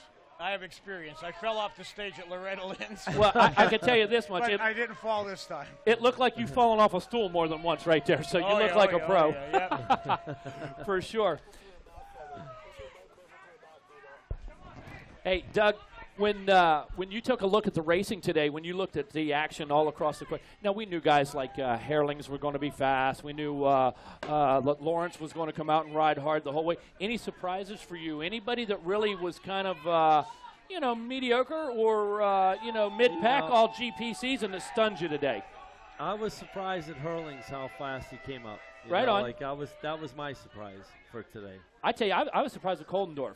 That guy, man, when he come out and he took some pressure, Yeah. and he responded every time. Yep. The gap got closed to within 1 or 2 seconds, and all of a sudden, you look around 3 corners later, he opened that gap back up. The guy was poised. The guy was composed. He showed a lot of confidence out there on a foreign land, and I got to tell you, I didn't predict that one by any means. No. What about you, John? I was surprised with Caroli. Yeah. I mean, Yeah. everyone, I said the everyone same talks thing. about Herlings all the time, but Caroli's the only guy that can race with him and kind of keep him in sight, at all. And man, he looked really good as well. So I don't know. It's I'm hoping that the American team, maybe this was a strategy, get all the bad luck out of the way today. I mean, that's what I'm right. hoping. Yeah, that's the that's deal. good Maybe strategy. get all this crap out Exactly, today, and then strategy. That maybe was tomorrow's it. that, I think that was it. That was a strategy. Yeah, we'll just go with that and hope that's the way it comes down. So maybe they get all the bad luck out and things will go good tomorrow. Well, that would be awesome if that's the case because, we traditionally don't have that kind of bad luck early in the program like that. Maybe a moto or this type of thing, but qualifying and that type of thing, we really don't have those kind of situations. But when I take a look back today, and you mentioned Caroli, had an injury a couple weeks ago, able to get up there and run with Herlings. But what I've noticed in the Motocross of Nations that I've attended that he's participated in, he didn't bring his A game at either one of those, at any of those races, as a matter of fact. Like he, just didn't really answer the call. But today, let me tell you something, he made the call. Well, he called out everybody on the track. Let's Yeah, not he looked forget really good. about the great ride Anderson had last year. Oh, with Herling. Absolutely. He beat Herling fair up. Unfortunately, he ran into the rider at the finish line. Yeah, absolutely. And that's one of the most bizarre incidents ever because I can tell you that was the game changer right there at the finish line. An errant lapped rider landing on our guy, taking him out. Bam, game over right there. And I can tell you this much, Anderson had another one in him.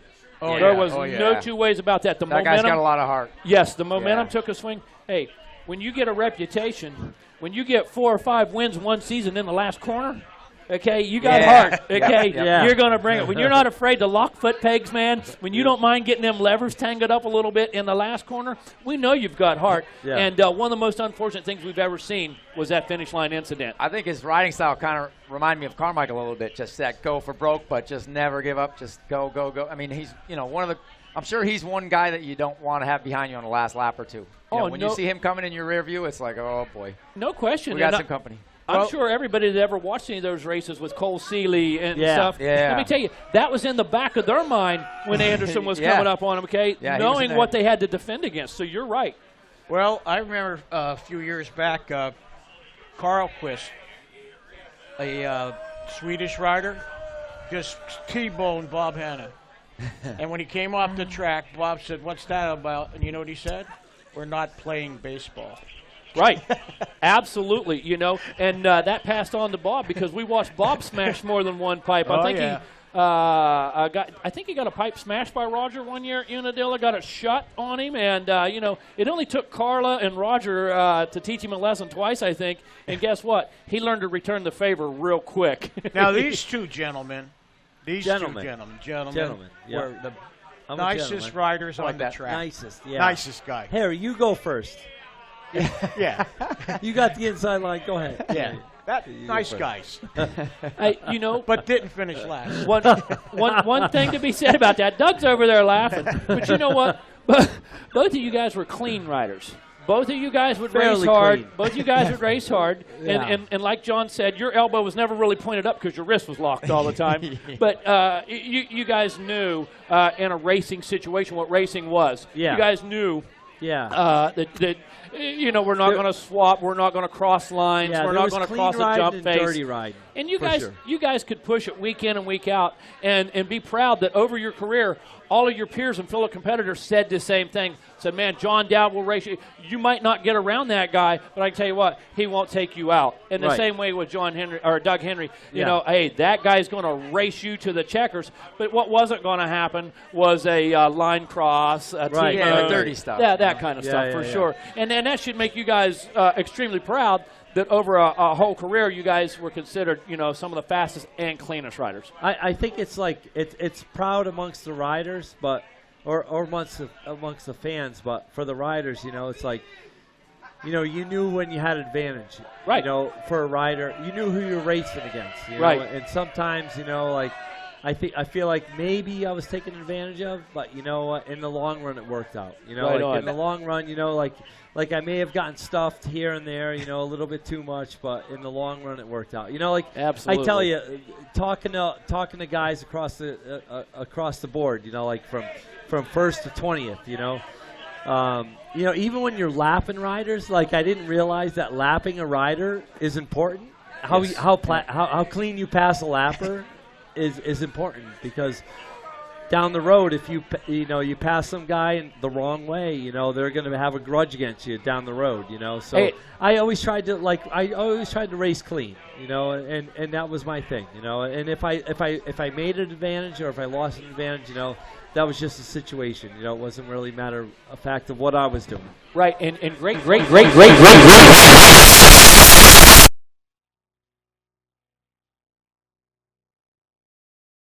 They could be your toughest competitor or your best adversary. I don't know what the right word is. Wait a second. I want to straighten out his wings, his angel wings here. I was going to pick on Doug a little. I said the intent, you never get that intentional cross lane, but the out of control kind of cross lane, now that was definitely maybe going to happen here and there. He said it, out of control. I couldn't control it. Right. Hey, pure accidental. That's linked to that elbow down thing, but that's just good old hard racing there. I try. I took more people out on the 91 freeway than they took out on the racetrack. And you could ask people, that's probably true. Hey, Bevo, favorite Doug Henry story? Favorite Doug Henry story. Let's hear it, man. That's a long one. We've had so many stories. Right. But there's got to be a good one in there. We've gone back so many years. Exactly. But there's something that stands out in his mind. To me, he was like the uncle of motocross. Sure. Like if I ever had a question or like Stanton called me a father. What? Am I your grandpa? My uncle. He was kind of like the dad. he the was Moto a guy Dad. that you could always ask because he was involved in it for so long, so many years. Right. It's like The you talk guru. to Bevo, you kind of get your head straight a little bit. You know, there's so much going on in motocross, and you know, Bevo's been around for so long. You know, you just ask him what's going on. He kind of tells you straight, and I appreciate that. You know, like you've been around for so long. I appreciate all the things you've done for me. You know, don't use so There, long. let me fluff your wings a little bit. But we you've love been- you, you've Bevo. been- We love You've been you. so good for to so many riders, Bevo. You know, it's not just me. You've been so good to so many riders. Absolutely, he has. And like I said, as a kid, I could go up to this guy at any time. As a matter of fact, Dave Sr. introduced me to you at like 10 years old or something, you know. As long as you had a sandwich, you're okay. And that was the good news. That was the good news. My mom always packed huge lunches for the Nationals, and I'd always bribe somebody with something. Hey, right now, folks, we're going to go ahead and break to commercial right now. We want to thank Doug Henry, John Dowd, and the Czar, Bevo. Bevo's got one more thing to say real quick before we go to commercial. God bless America. Yeah. Yeah, USA! USA!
Alpine Stars.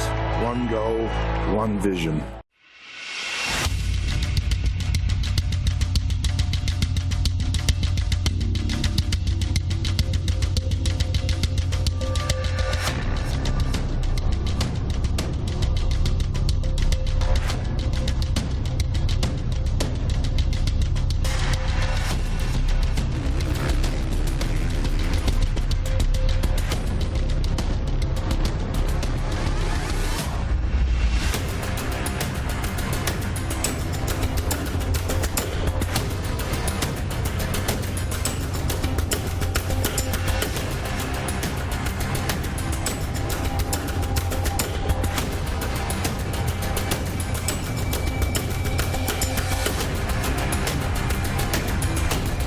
We are American motorcyclists.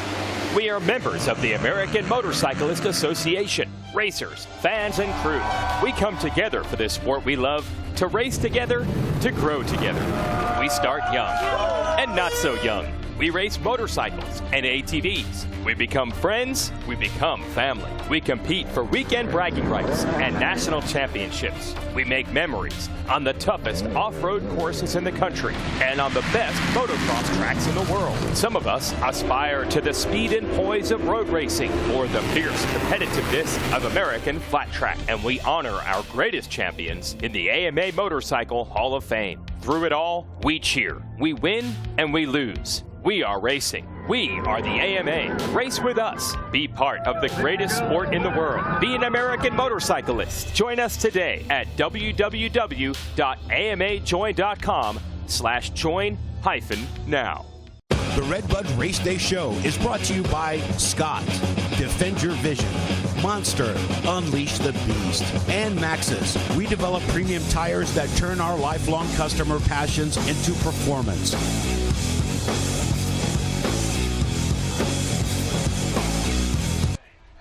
We're back here on RacerTV.com. We're at the Race Day Stage Show, powered by FMF, and thanks to our sponsors, Thor, Alpine Stars, and Scott Goggles. John Knowles, we hardly knew you. He, of course, did not show up and did not come to talk about Scott Goggles. No, not at all. No, he doesn't talk at all. Listen, I know we've had a lot of pit bike talk, but Let's apparently yeah. there's supposed to be a medal ceremony. Who knew? Amy Yeah. Ritchie was adding up the scores. Amy Ritchie, yes, with all that's going on, yes. the track owner. I said that to her, and she Yes. said this is a little bit of, a little bit of peace of mind. Okay. But, so I want to say officially, we know Team USA won. Yeah. They went 1-1-1. Ryan There's Villopoto. no protest? Carson Brown, no protest. He was trying to find something to protest. The bikes Yes. were very good. I want to say we finally got the scores in. Second overall pit bike designations. Great Britain. Nice job. All Jeff right, Parrott was congratulations the to team Brit. manager. Yep. He's supposed to be here, but I don't know where he's at. Elliot Banks Brown was a racer on there, as well as Jordan Booker and Carl Nunn. Carl Nunn. I remember that name, Carl Nunn. The Carl Nunn. The Carl Yes. Nunn. I remember Carl Nunn. Like Yes. 1994 donations when they won it, right? Yeah. Yeah, he was part of the on that is it team? not? So wow. that's second. Third, my Here country. it is. Team Canada. Team Canada. Right Ryan here. Gold. Right here. Ryan Gold, Austin Watling, Dylan Wright, managed by me, sort of getting some revenge on the designations that I lost years ago. Now I'm a manager to take my team. Yes, yes. We tied France in the overall. Oh, but, we did. But the French rider, much to Le Big's chagrin, crashed on the last lap. Oh, Dylan, that was the one? Yes, Yeah, yes. nice, So we nice. tied- Look at the dust coming off my hands here. We tied France, but Canada gets the tiebreaker. The third moto is the tiebreaker. Yeah. Dylan Wright brought it home in second. Wow. So we get a medal. Carl Nunn and Great Britain get a medal. And Congratulations, Team Canada. So, Galdi, Ryan Gall joining us here. thank Galdi you. and I actually used to work. Update from Jeff Parrott of Great Britain. Oh. We're halfway back to the hotel. Maybe we'll All just right. take their second. I'm very upset. I'm very upset that they're celebrating. going to the It's hotel. amazing to me that this medal ceremony wasn't quite on the ball, seeing as how the pit bike race works so well. Yeah.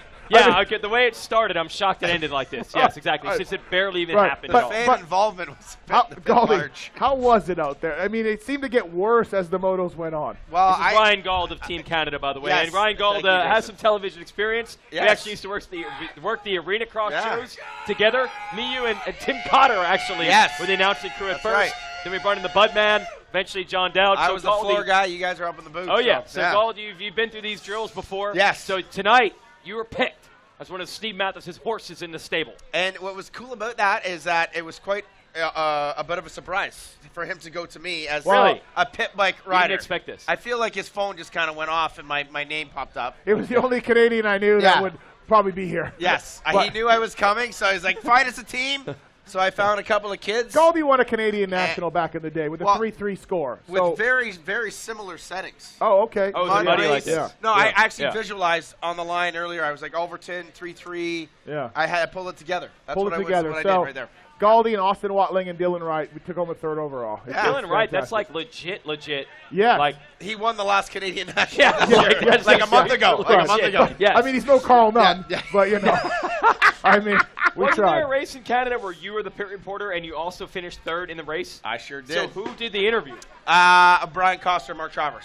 Okay, Who did the Brian interview. Coster, yes, yeah. Trav. Right. Yes, yeah. Probably I would the always most- do the 250 class that was back then. It wasn't I quite just- 450 yet. And I then just- and then I would ride the little bikes. I would ride the little bikes.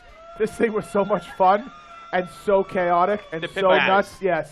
Reminds me of our show we're doing right Well, now. pretty much. Yeah. I mean, if you're watching at 10 o'clock, we're into the Ryan Gauld hour now. Yes. Yeah, you're in the Ryan Gold hour. Dowdy's gone, Henry's gone, Villaphoto's gone. Villaphoto's What a gone. stage Yeah, to we had follow. 6 time. Right. Dowdy, Right. Henry, Carmichael. all the Yeah, boys. Carmichael, I Jess, mean, and But if you want to talk motocross of nations, Galdi, for 1 year, and 1 year only, was at the spearhead Yes. of Team Canada Yes. in the Motocross of Yep. Nations, and might I add, a respectable effort by the team. Everything actually ran quite smoothly, and I think it's safe to say that just me and Mrs. Marilyn Bastuda did not get along. Okay, we're just That's throwing what that it out came there. down We're to. just throwing It that was, out there. it was a one-year effort, but Canada hadn't been to the race for a few years. No, we just missed the one. 1 year, We were okay. in Germany and Yeah. Church. Yeah. Sorry, no. The year before that, we missed it. We missed it like one or yeah, but you did a great job in that, Yeah, and then it they went promptly awesome. fired you. I got fired from a volunteer position. Yeah. Okay. And so, fired from and a so volunteer position. Goldie and I, being who we are, Yeah. when we were putting this effort together, the rumors were yeah. a good source that the higher ups at Canadian Motocross Trying were to like, shut this "What? down." What are Mathis and Gald? Are they officially doing anything?" Yeah. 'Cause Yeah, we were they not- probably weren't too pumped. That's No. a true they were story not. on that too. Like it was like, Yeah. like, this shouldn't happen. We're not doing But- this. but Even the pit bike race they were mad about. Yes, yes, but Jeez. Yes. we brought home a third. Yeah, respect to your Can we to your talk country. about Canada's real effort out there a little bit? Yeah, okay. 100%, What I was getting at 100%. was, Oh. so, Gald, you once, one time only, ran the Team Canada effort here. What did you see today? Whoa! Look We at got this. a huge Canada cheering Look at my section behind crowd. us Look at and this. fireworks. This is beautiful. Right Don't here. check your phone on the Yeah. air. Please don't check your phone on the I air. can't That video, is I can't beautiful. video that. Yeah. So I what want do to you think of remember that. I The wanna Canadian remember that. effort today. How'd it go for the Well, Canucks? actually, funny that it went. So I think you said it. Tyler's been Seventh time. I think this is the seventh seventh time. And Colton, I think this is his sixth. Jess Pettis, first time. Okay. He carried our flag today. He carried our Jess flag. Pettis Yes, is he your did. top guy? So All he right. got 8. What did we get? 11th, right? I think 11th qualifying. 11th overall. Yeah. Fasciotti went down with her in the first turn of that first one, so that kind of bumped him out. Did he but come through for third or no? No, he got no. No, he did not come through. Okay, it's so funny. So it's Slightly off that. Someone in my pits, one of my Canadian friends, are like, "Well, Hurley got the third. Why didn't Fasciotti do that?" I'm Somebody like, said "Well, it's a little bit of actually that's that lady that's right there. Right? Yeah, Okay. right there. So Why let's didn't he get the third? So, Yeah. but I think they look good. I think Fasciotti he didn't look settled today for some reason when I'm watching him. Tyler did his usual thing. He's not the qualifying guy. He's our ace tomorrow. He's going to get our one good moto and soldier out. And then Pettis did good, so we're in the A. I mean, we belong there anyway, regardless. Yeah, of I think the 8th from Jess Pettis was very impressive. He Yeah, was about like- a 10th. He was 11th. He was 10th for a long time. And an Couple- 8. Yeah, a couple 8, right, guys went Yeah, out and correct, he worked yeah. hard and he got up to 8th. I think nothing more you can ask for. Yeah, For Jess no, that was at the first awesome. time, That so. was awesome. Yep. The team this year is definitely one of. I mean, I guess we always have a good team. We send our best guys, obviously, but these guys Wow. are good. They're hungry. I think Jess is kind of he's the young guy and stuff like that. Tyler's got the family here. Cole's got his family. He's nice and close to home, and I think tomorrow's gonna be good. We need that. We the need some Irish good starts. The Irish got in to the A main. Did they? Yeah, Clear they cut. 19th. They got in at the last spot, so Wow. Ireland doesn't have to go Nice. to the B final for the first time in a Wow. while. But you know, for reals though, as a guy who's Canadian and follows the Canadian team, follows Canadian scene over the years, there's Belgium and USA and Netherlands and Italy, and there's the big dogs, Australia, Great Britain, and everybody talks about them, and I do as well. But there's Mexico, there's Canada, there's Estonia, there's I talked to Israel. Israel. Was Israel had a team out there? Israel had a team. Yeah, they did. Yeah, nice. Yep. We think they might have only had one rider, but I believe they had a team. and Blair and Blake Wharton. Blake Wharton. Blake Wharton was on the Israel team? But Really? there's all these countries. Martin Barr, who we talked to from Ireland. Yes. There's all these countries who come here that don't have a hope in winning. They don't have a hope of podium. But you know what? They're here. They're spending a lot of money. They're giving it their all. Well, it's very that's- important yeah, for them to. We're in that same boat. Yeah, right? exactly. 100%, And Canada's one of those nations that comes here. And I mean, yeah, they're not getting any glory, but they're here. They're racing. They love it. It's the same people behind the efforts every year, and That's, there's all these countries that do that. It's funny you're saying that because it got brought up a little bit today. Like people are like, hey, what when you did it, how much did it cost? It was literally like 50 G's, $50,000 from start to finish of it all. So it seems like a huge amount. Yeah. For again, we're not a podium team. We're not No. coming here to win. We're not getting on the box. We're just coming to place, like little Johnny riding the 65 class at the local race. He's just going to have some fun today, Right. But it's so important, I think, as everything. Our grassroots see us and everything and support. So it's cool that we're doing it and making it happen. Canada spends $50,000. Everybody else spends around there or something there, and we're all here. These kind of countries, and yeah, it is. And I spent $100 on this flying colors helmet right here. $100. That looks good on an open face. Like Where do you even find those anymore? Fly Racing. Yeah. FlyRacing.com. Yeah, we'll sponsor anyone. Exactly. Yes. Fly Racing has open face helmets. Shocking. Shocking. Right. Yes. Your battle You had Medaglia and Travis Pastrana actually spent 2 laps duking it out. Yes, actually, I was sending out some tweets. I'm like, there's no way Tyler's going to like it when I'm saying. He's battling with Pastrana right now, and Pastrana's pulling away. Like that was Pastrana had the edge. He had the edge for those 2 laps until he started dogging out. Yeah. But we were sitting there with a bunch of Canes, and I'm like, oh, Tyler better pass this guy right now. This has got to get the guy. Yeah. So, but that was pretty funny for a couple of laps there. That's cool. All right, so Ryan Gold, congratulations. Third place. I think Marilyn Macedo and everyone should be proud. I would hope so. We Steve did. Mathis I led would hope effort. so. Do you think we'll get a CMA award when I get home? I don't think we're getting anything. A CMA award. Yeah. It's fireworks. They're going off right now. I got to meet these fireworks dudes back in July when we had the Lucas Oil Pro Motocross National here. And what actually shocks me the most is how far away that has to be be able to do fireworks like that. They're way out in the hinterlands. Have we reached the point in this show where we're talking about fireworks? Yes. That's right. Okay. That's, all right. That's in the back of a Dave Parker's truck right now. That's just going on. okay. That's all when that you is. go from Gald, now we're down to talk about the fireworks. Can I ask why does it look like you got beat up by a dog or chewed hit by a dog today? What happened to you? Trust me, it wasn't a dog. This wasn't It the definitely wasn't a sod dog. thing? Did you get attacked Yeah, by the the sod sod was stress. I've been dealing with a lot. So I had the sod, then I had this mountain bike crash. Oh, that got that's me. what it was. Mountain bike The crash. mountain Yeah, bike. clipped Yeah. in. You Big got thanks beat up. to my. Look at they got it right on you. Oh, I got it right there. Very good. Look at that. Yes. War wounds. Unbelievable. I don't know what camera to go to. Okay. Unbelievable. Yeah, I got one right here. I had to keep this crappy-looking beard just to cover up all the scars I thought you that I got had. kissed from some super fan that had like Yeah, red it's lip. just straight bike on Scott throwing me down. Yeah. And the fly racing, I was clipped into my fly racing clipped-in shoes. Yeah. We'll sponsor anyone. Yeah. We'll sponsor anyone. We'll sponsor anybody. But all right, so we don't have any medals or trophies or anything. we were supposed to. Okay. I told LeBig to come back. If LeBig wants to come on up, we'll talk they got French. fourth.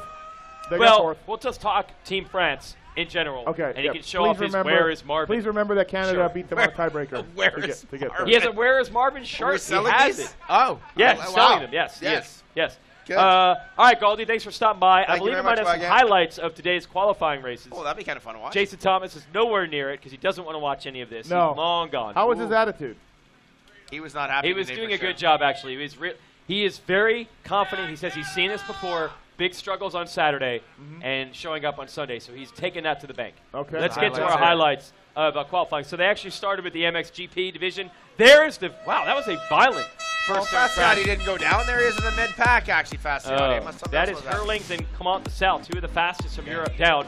That's Antonio Caroli up front early on in the MXGP Moto. Ken Roxon right behind him. I thought we were going to have a Caroli-Roxon battling brewing here. The first 2 laps were close. Yep. But Caroli put the power down. Oh, that's the Gasol. And that's where he breaks his water pump. Oh, right. That's why Yep. the bike expired. Yeah. Jeffrey Hurling's making his way through traffic. And so Hurling's went down to the first turn, went to the mechanics area, got on the track, 3/4 of a lap behind everyone else. Here's Eli Tomac in 5th. His bike stopped running, and it would not refire. So Tomac, who probably would have had somewhere around a 4th or 5th in that moto, ended up with a DNF. This is the 7 of Tommy Searle being passed by Hurlings. Then Hurlings, that's Gautier Paul Lynn. Hurlings getting to 3rd place after being half a lap down. He was honestly running 203s, 204s. Everyone else, Caroli was running 202, 203s. Yeah. Everyone else was 206s, 207s. And Antonio Caroli takes the win, but Jeffrey Hurlings was the star of the show. I really got to say. It was an unbelievable ride for Hurlings. If he had have caught up and had it before Tomac's bike expired and passed him, would that have elevated you to JT would be probably not here right now. But Antonio Caroli, tremendous rider, 9-time world champion, and he really showed everybody, He's like, hey, he didn't race the GP last week due to an injury, and he's talking here about probably how happy he is, and he propelled Italy to a 2nd overall today. He's so nice to watch. So smooth, so smart. Yeah. Just so calculated out there. I mean, 9-time, it's pretty easy to be that good, I guess. I was a little surprised, actually. I just didn't know what condition he'd be in coming into this race. Yep. But he threw down. Roxon that was a close big to him. crash. Here's Right, MX2, gate drops, MX2. A couple riders turning right. Yeah, Off the gate. what was that? That's a wet grate, everybody. So Aaron Plessinger and Dylan Ferrandis had good gate picks. They lined up next to each other. I thought Plessinger was going to get the whole shot. Then he got shuffled back. And a rider you're going to see on the move here is Hunter Lawrence. I think he's 3rd in this picture right here. You see the green gear out of Australia. Lawrence was super aggressive early in this one. But soon, Plessinger would go to the front. That's what... rider going down here. That would be out of Belgium. That would be Geerts out of Belgium. That's Jago Geerts. And he struggled. He got 19th, I think, in that moto. Now we know why. With the crash. Plessinger was able to get into the number 1 spot, and then this happened. It's a That's big what it crash. was.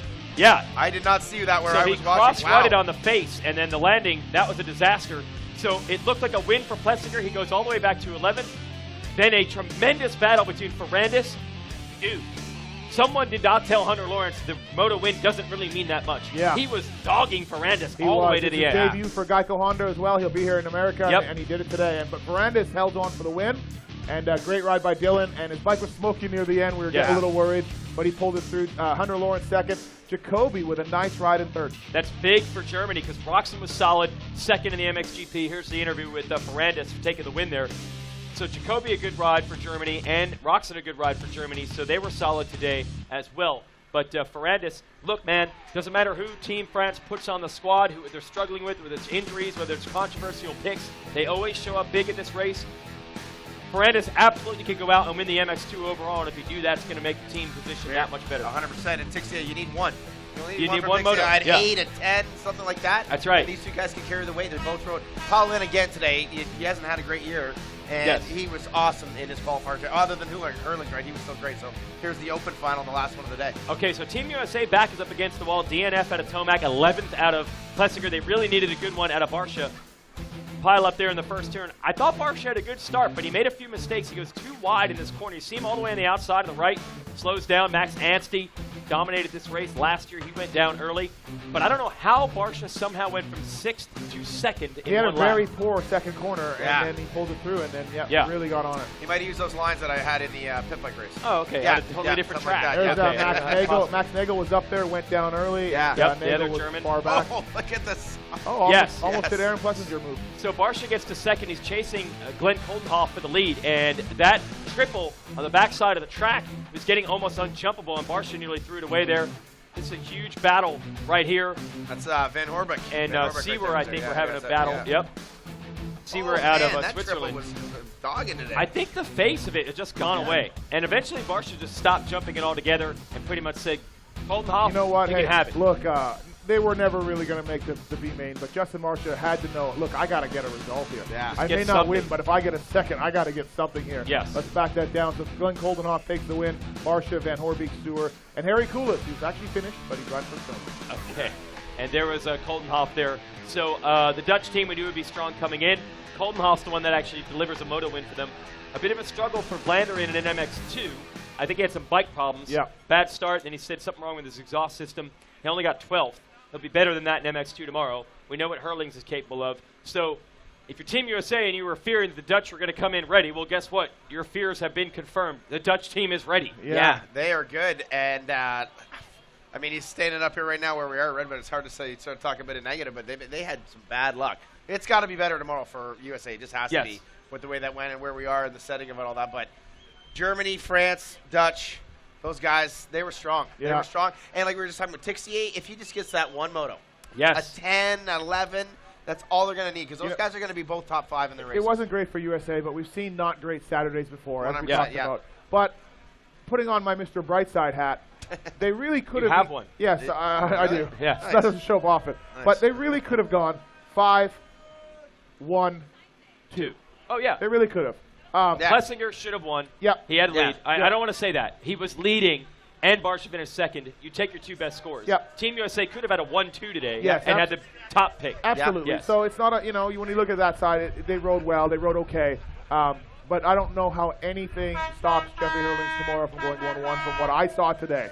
My God, he blitzed through a field of the world's best racers, and it made them look like almost like it was In it 20 was silly. minutes. Like it Yeah, was 20 ridiculous minutes, yeah. how good he was. And the funny thing On was a track he's never ridden before. on a track he's never ridden, and he went into the pit. He didn't just crash and then get going, right? He went into the pit for another, say, 20 seconds or whatever it was, and still got back to third. If Tomac's bike hadn't broken, I got bad news. Oh. He would have been a victim of Hurlings as well. I would not want to go on the internet on the message boards. And say that. Now, here's the thing, though. You were at the Jacksonville USGP last year. Yep.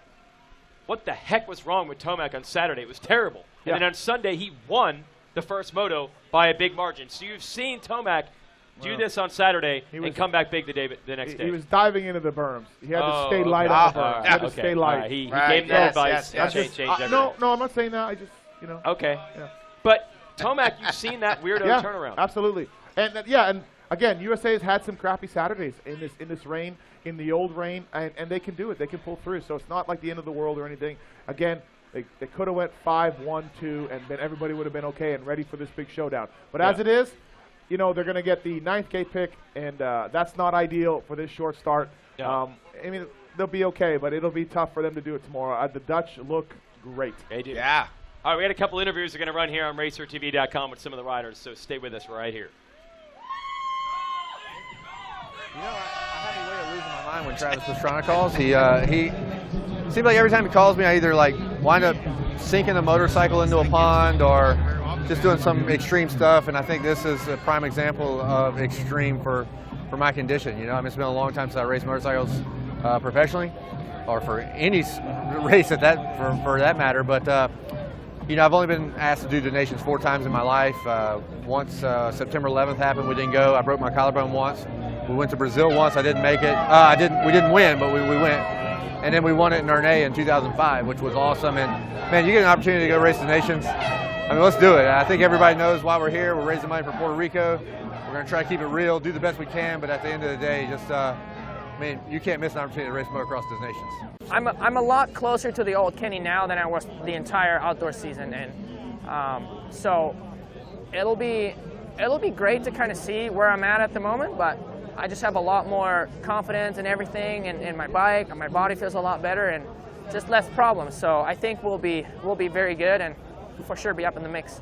Oh, it's great. I just love to be here. You know, it gives me a little bit of, it's a GP environment, and I haven't been to the GPs in a long time, and that's where I grew up racing. So awesome to be here. I think nobody will bang bars with Jeffrey, that's sure, because I think he's the fastest man on the planet.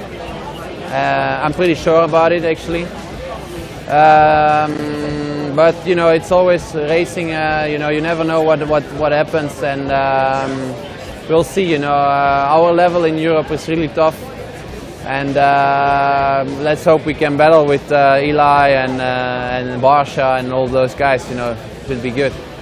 But with Jeffrey, it's going to be tough because we've ride him all year, and you know, nobody never sees him after the first corner. So, yeah. Man, awesome team this year. You know, I've been on the team quite a few times. This is my 4th running, but all in all, we've always had good teams. But this year, it just feels super special. Like, you know, AP killed it this year, Eli killed it, and I probably have one of the better comeback stories coming from no ride to Motocross the Nation. So all in all, we have a really good team and a really good shot at this win this year. That's definitely our goal. There's always pressure for us, you know, for USA, but this year, you know, we've got home field advantage, if you want to call it that. You know, we race here every year in our AMA series, so it's good for us. They changed it up a little bit. You know, but that being said, it's not like we've got the 1, 2, and 3 on our bikes right now, so we got to be the guys that go out there and attack it and, you know, try to get that trophy back. So.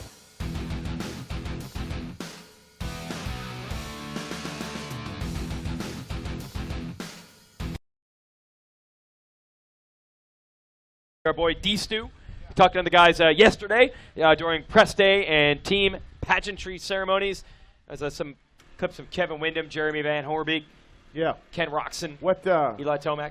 Yep. Where was our director telling us we were coming back? I don't know. I didn't have a headset on, so it's over. Yeah, exactly. Yeah, we're going to keep this rolling here. I was looking for Le Big, Stefan Legrand, our man from France. I thought he was going to stop by, give us some analysis, or maybe he's just drowning in the sorrows of Team France being edged. Listen, I know this might sound like hyperbole for me. Yeah. He was crushed to find out they did not make the podium. Really? He was that hurt him so he was bad. asking Amy Ritchie. Yeah. What are, you know, what can we get medals? Can we tie Canada and still get medals? Ties, can we, yeah. you know, can we do? Because honestly, France, their rider in the 3rd moto went from 2nd to 6th with 1 lap to go. So they would have had 3rd clean. Or not even second, needed or maybe even tiebreaker. second. Oh, Who knows? man. Who So knows? that really hurt. He was crushed. I guarantee you, Le Big is not coming out here. He is probably really. Yes, he's that probably hurt him. He's not even going to report on the race tomorrow. It didn't go well when he got the news.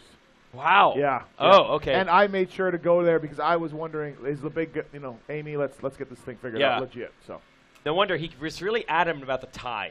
Yeah. Very adamant. Yes, yes. I'm like, well, it's a tiebreaker. No. Yeah. It is a tie. Yeah, for just third. a tie. You don't give out 4 medals. But what I want to know is, when Rob Bidas was staging the pit bike of nations. I don't know if it was showing on camera or not. I don't know how much No, you guys we couldn't did. see too much. We could see the racing, but the not riders Rob. rode down to the pits. Yeah. You know, all of the pit bike riders. And literally the fans rolled onto the track, and they were partying and air horns everywhere. The track was covered with fans. Yes. I looked at Rob Bidas, and I'm like, what are we going to do? And he was like, I don't know. I don't know. And I'm like, we got to figure something out here. I mean, thankfully, 45 minutes later, Doug Dubach started sort of getting people off the track. Doug Dubach. Yes, Doug Dubach. Saved the day. Right, saved the day. But it was unbelievable to see the fans rush the pit bike track, and then, you know, and then they figured out they could knock these fences down, so they rushed our stage. They rushed the stage. And it was absolutely out of hand, what we had here about a half hour ago with Ryan Villapoto. And my wife at home texted me maybe 15 minutes ago, how is it? How do you start? Where would you like to How start? do you answer that? Right. Yes, well, I can't hear anything right now. My ears hurt because these fans are so loud. It started with Dubach. It Yeah. ended with RV and a Dubach saved chainsaw. the day. Right. Let me tell you Doug Dubach's story. So we were bench racing about the vet motocross donations and the vintage donations. Wait a minute. We got more people. We got more people. Where was that when we needed to clear the pit bike track, Tim? Yeah, seriously. This is Tim Cotter. We really needed that about we really 2 needed hours that. ago. A couple hours ago. They were saying to me, Doug Dubach saved it. a couple guys were like, hey, they'll listen to you, Mathis. Tell them to get off the track. They'll listen to you. I'm like, they're Oh, not. no, they're not. No. You have got Pulp fans, but you don't have that kind of pull. No, nobody's listening to me. So we've reined it back in. I'm not sure what happened. The running joke is that as soon as we brought John Dowd up here, everybody left. I'm not sure. Yeah. It seemed that way. Hey, Tim Cotter is here. Tim, you announced the motos today. Well, let's talk. We're almost show wrapped here. Let's talk about tomorrow's plan for this show. Can we talk about that? Is that official? Yeah. Well, we're not able because of the rain. Yeah. And the mud. I don't believe I'm able to move this stage up trackside. Oh, so that was we were the plan. No, that was the plan. Yeah. So what we're going to do is we are taking our cameras up there, and during our intermissions, we're going to have discussions on the deck and have dignitaries up on the deck. Okay. And that will be broadcast out to the Jumbotrons. So in between intermissions, we are doing an hour-long recap of every moto. Just so we're clear here, because I don't know about where you're from, but in between intermissions is usually racing. During intermissions. Oh, during intermission. Did I say? You said in between intermissions. Hey, we're gonna live stream the intermissions, but while the motos are on, we are gonna talk. Yeah, we will not be live streaming tomorrow at all from RacerTV.com. Okay. But during intermissions, we're gonna have some of the dignitaries on the deck up at the announcers tower here at RedBud. But wow, what a night! And we're wrapping it up tomorrow, right? 6 to 11. No, yeah, let's do it. Yeah. Let's do it, Tim. Yeah, we're going to your place in Vegas. I thought we were doing another one of these. I seriously did. Oh, no, you're bracing yourself for this. I was. Yeah, to 11. No, we're good. Okay, we're good. So With this is one it. winning team and 31 teams depressed. Can I just make a comment before we sign off that there's certain people at Racer X that really wanted to be here right at 6, to get on and recap and get in. Of course, our Jason Wygant was here both days, all the time. But when it's late, when you need fillers the last 2 nights, when no one wants to be here. Yes. That's it. I'm here. Yes. That's the Steve Mathis hour, the final hour of the show. I'm here. Where's JT? Steve Mathis Oh, hour. he's gone. Out? No, he's fair weather fans He's the all 6 the way. o'clock guy. Yeah. Oh, yeah, he's there. Yeah, and I am the 10 to 11. He's a Ron Burgundy guy. Well, I'm just saying, can we put this in a review or some sort of I've write-up? got it. When we were really desperate, Mathis comes through. So that's going to go in his review. That's going to go in his tombstone. I've come to be a real Mathis fan. I watch your show. Thank you, Tim. I text Thank you. I send you. And my wife is like, "What are you doing?" Yeah. I'm like, "It's the Mathis. Well, it's Pulp MX." We have a lot to talk about on Monday night.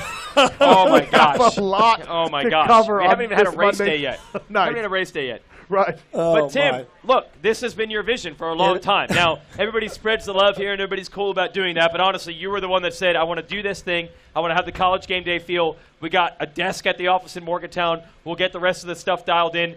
Yeah. Folks watching at home probably watched Loretta Lynn's and the Rocky Mountain AMA National Championship. It's our video crew from that. It was your vision to do it. But until you do it for the first time, you don't know what you're really biting off. My God. I can just tell you. This may be the final one. Yeah, maybe the first. It's going to be like the intergalactical pit bike race of nations. Yes. There will never be another one. Right. It's it. Yeah, Rob Bidas or Tim Cotter.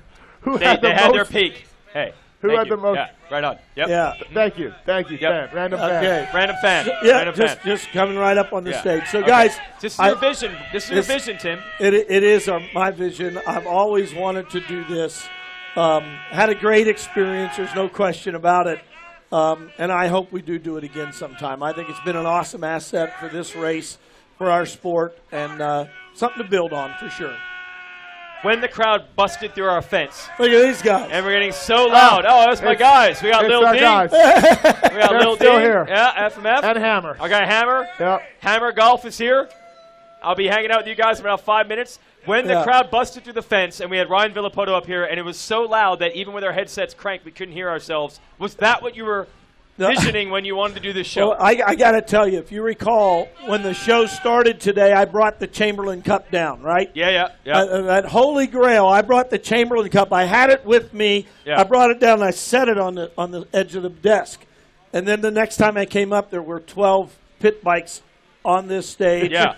Beer Somehow. flying everywhere, and the Chamberlain Cup was gone. Oh, Tim. I said, oh, my God. Oh, Tim. What happened to the Chamberlain Cup? What comes back first, this broadcast or the pit bike race? Well, what comes first? Well, we got the Chamberlain Cup. We've always had it. Yeah. It's been in security, so that's So good. it's okay. We got All it. right. Yeah. That was secure. The show, I think, is good and may come back, but I'm not so sure about the intergalactical pit bike race of nations. Well, Canada got third overall, one and done. Third overall. There you go. That's fantastic. How did they clear the darn track? We had 10,000 people standing on the track. Doug Dubach. Yeah, The intergalactic Doug Dubach. We got it cleared. So, those of you that are watching at home, we thank you for being with us here today. It's been a fabulous day. It's Chamber of Commerce Day. Chamber of Commerce Day. It's day 2 of the Motocross of Nations. It's a lifetime experience. We hope that you'll tune in tomorrow on MXGPTV.com and CBS locally through affiliates around the world as well. It is our honor and the honor of Tim and Amy Ritchie and the legacy of Gene Ritchie that we bring to you the Motocross of Nations from the United States of America. It's going to be a great day. Make sure you tune in tomorrow. So long, everyone.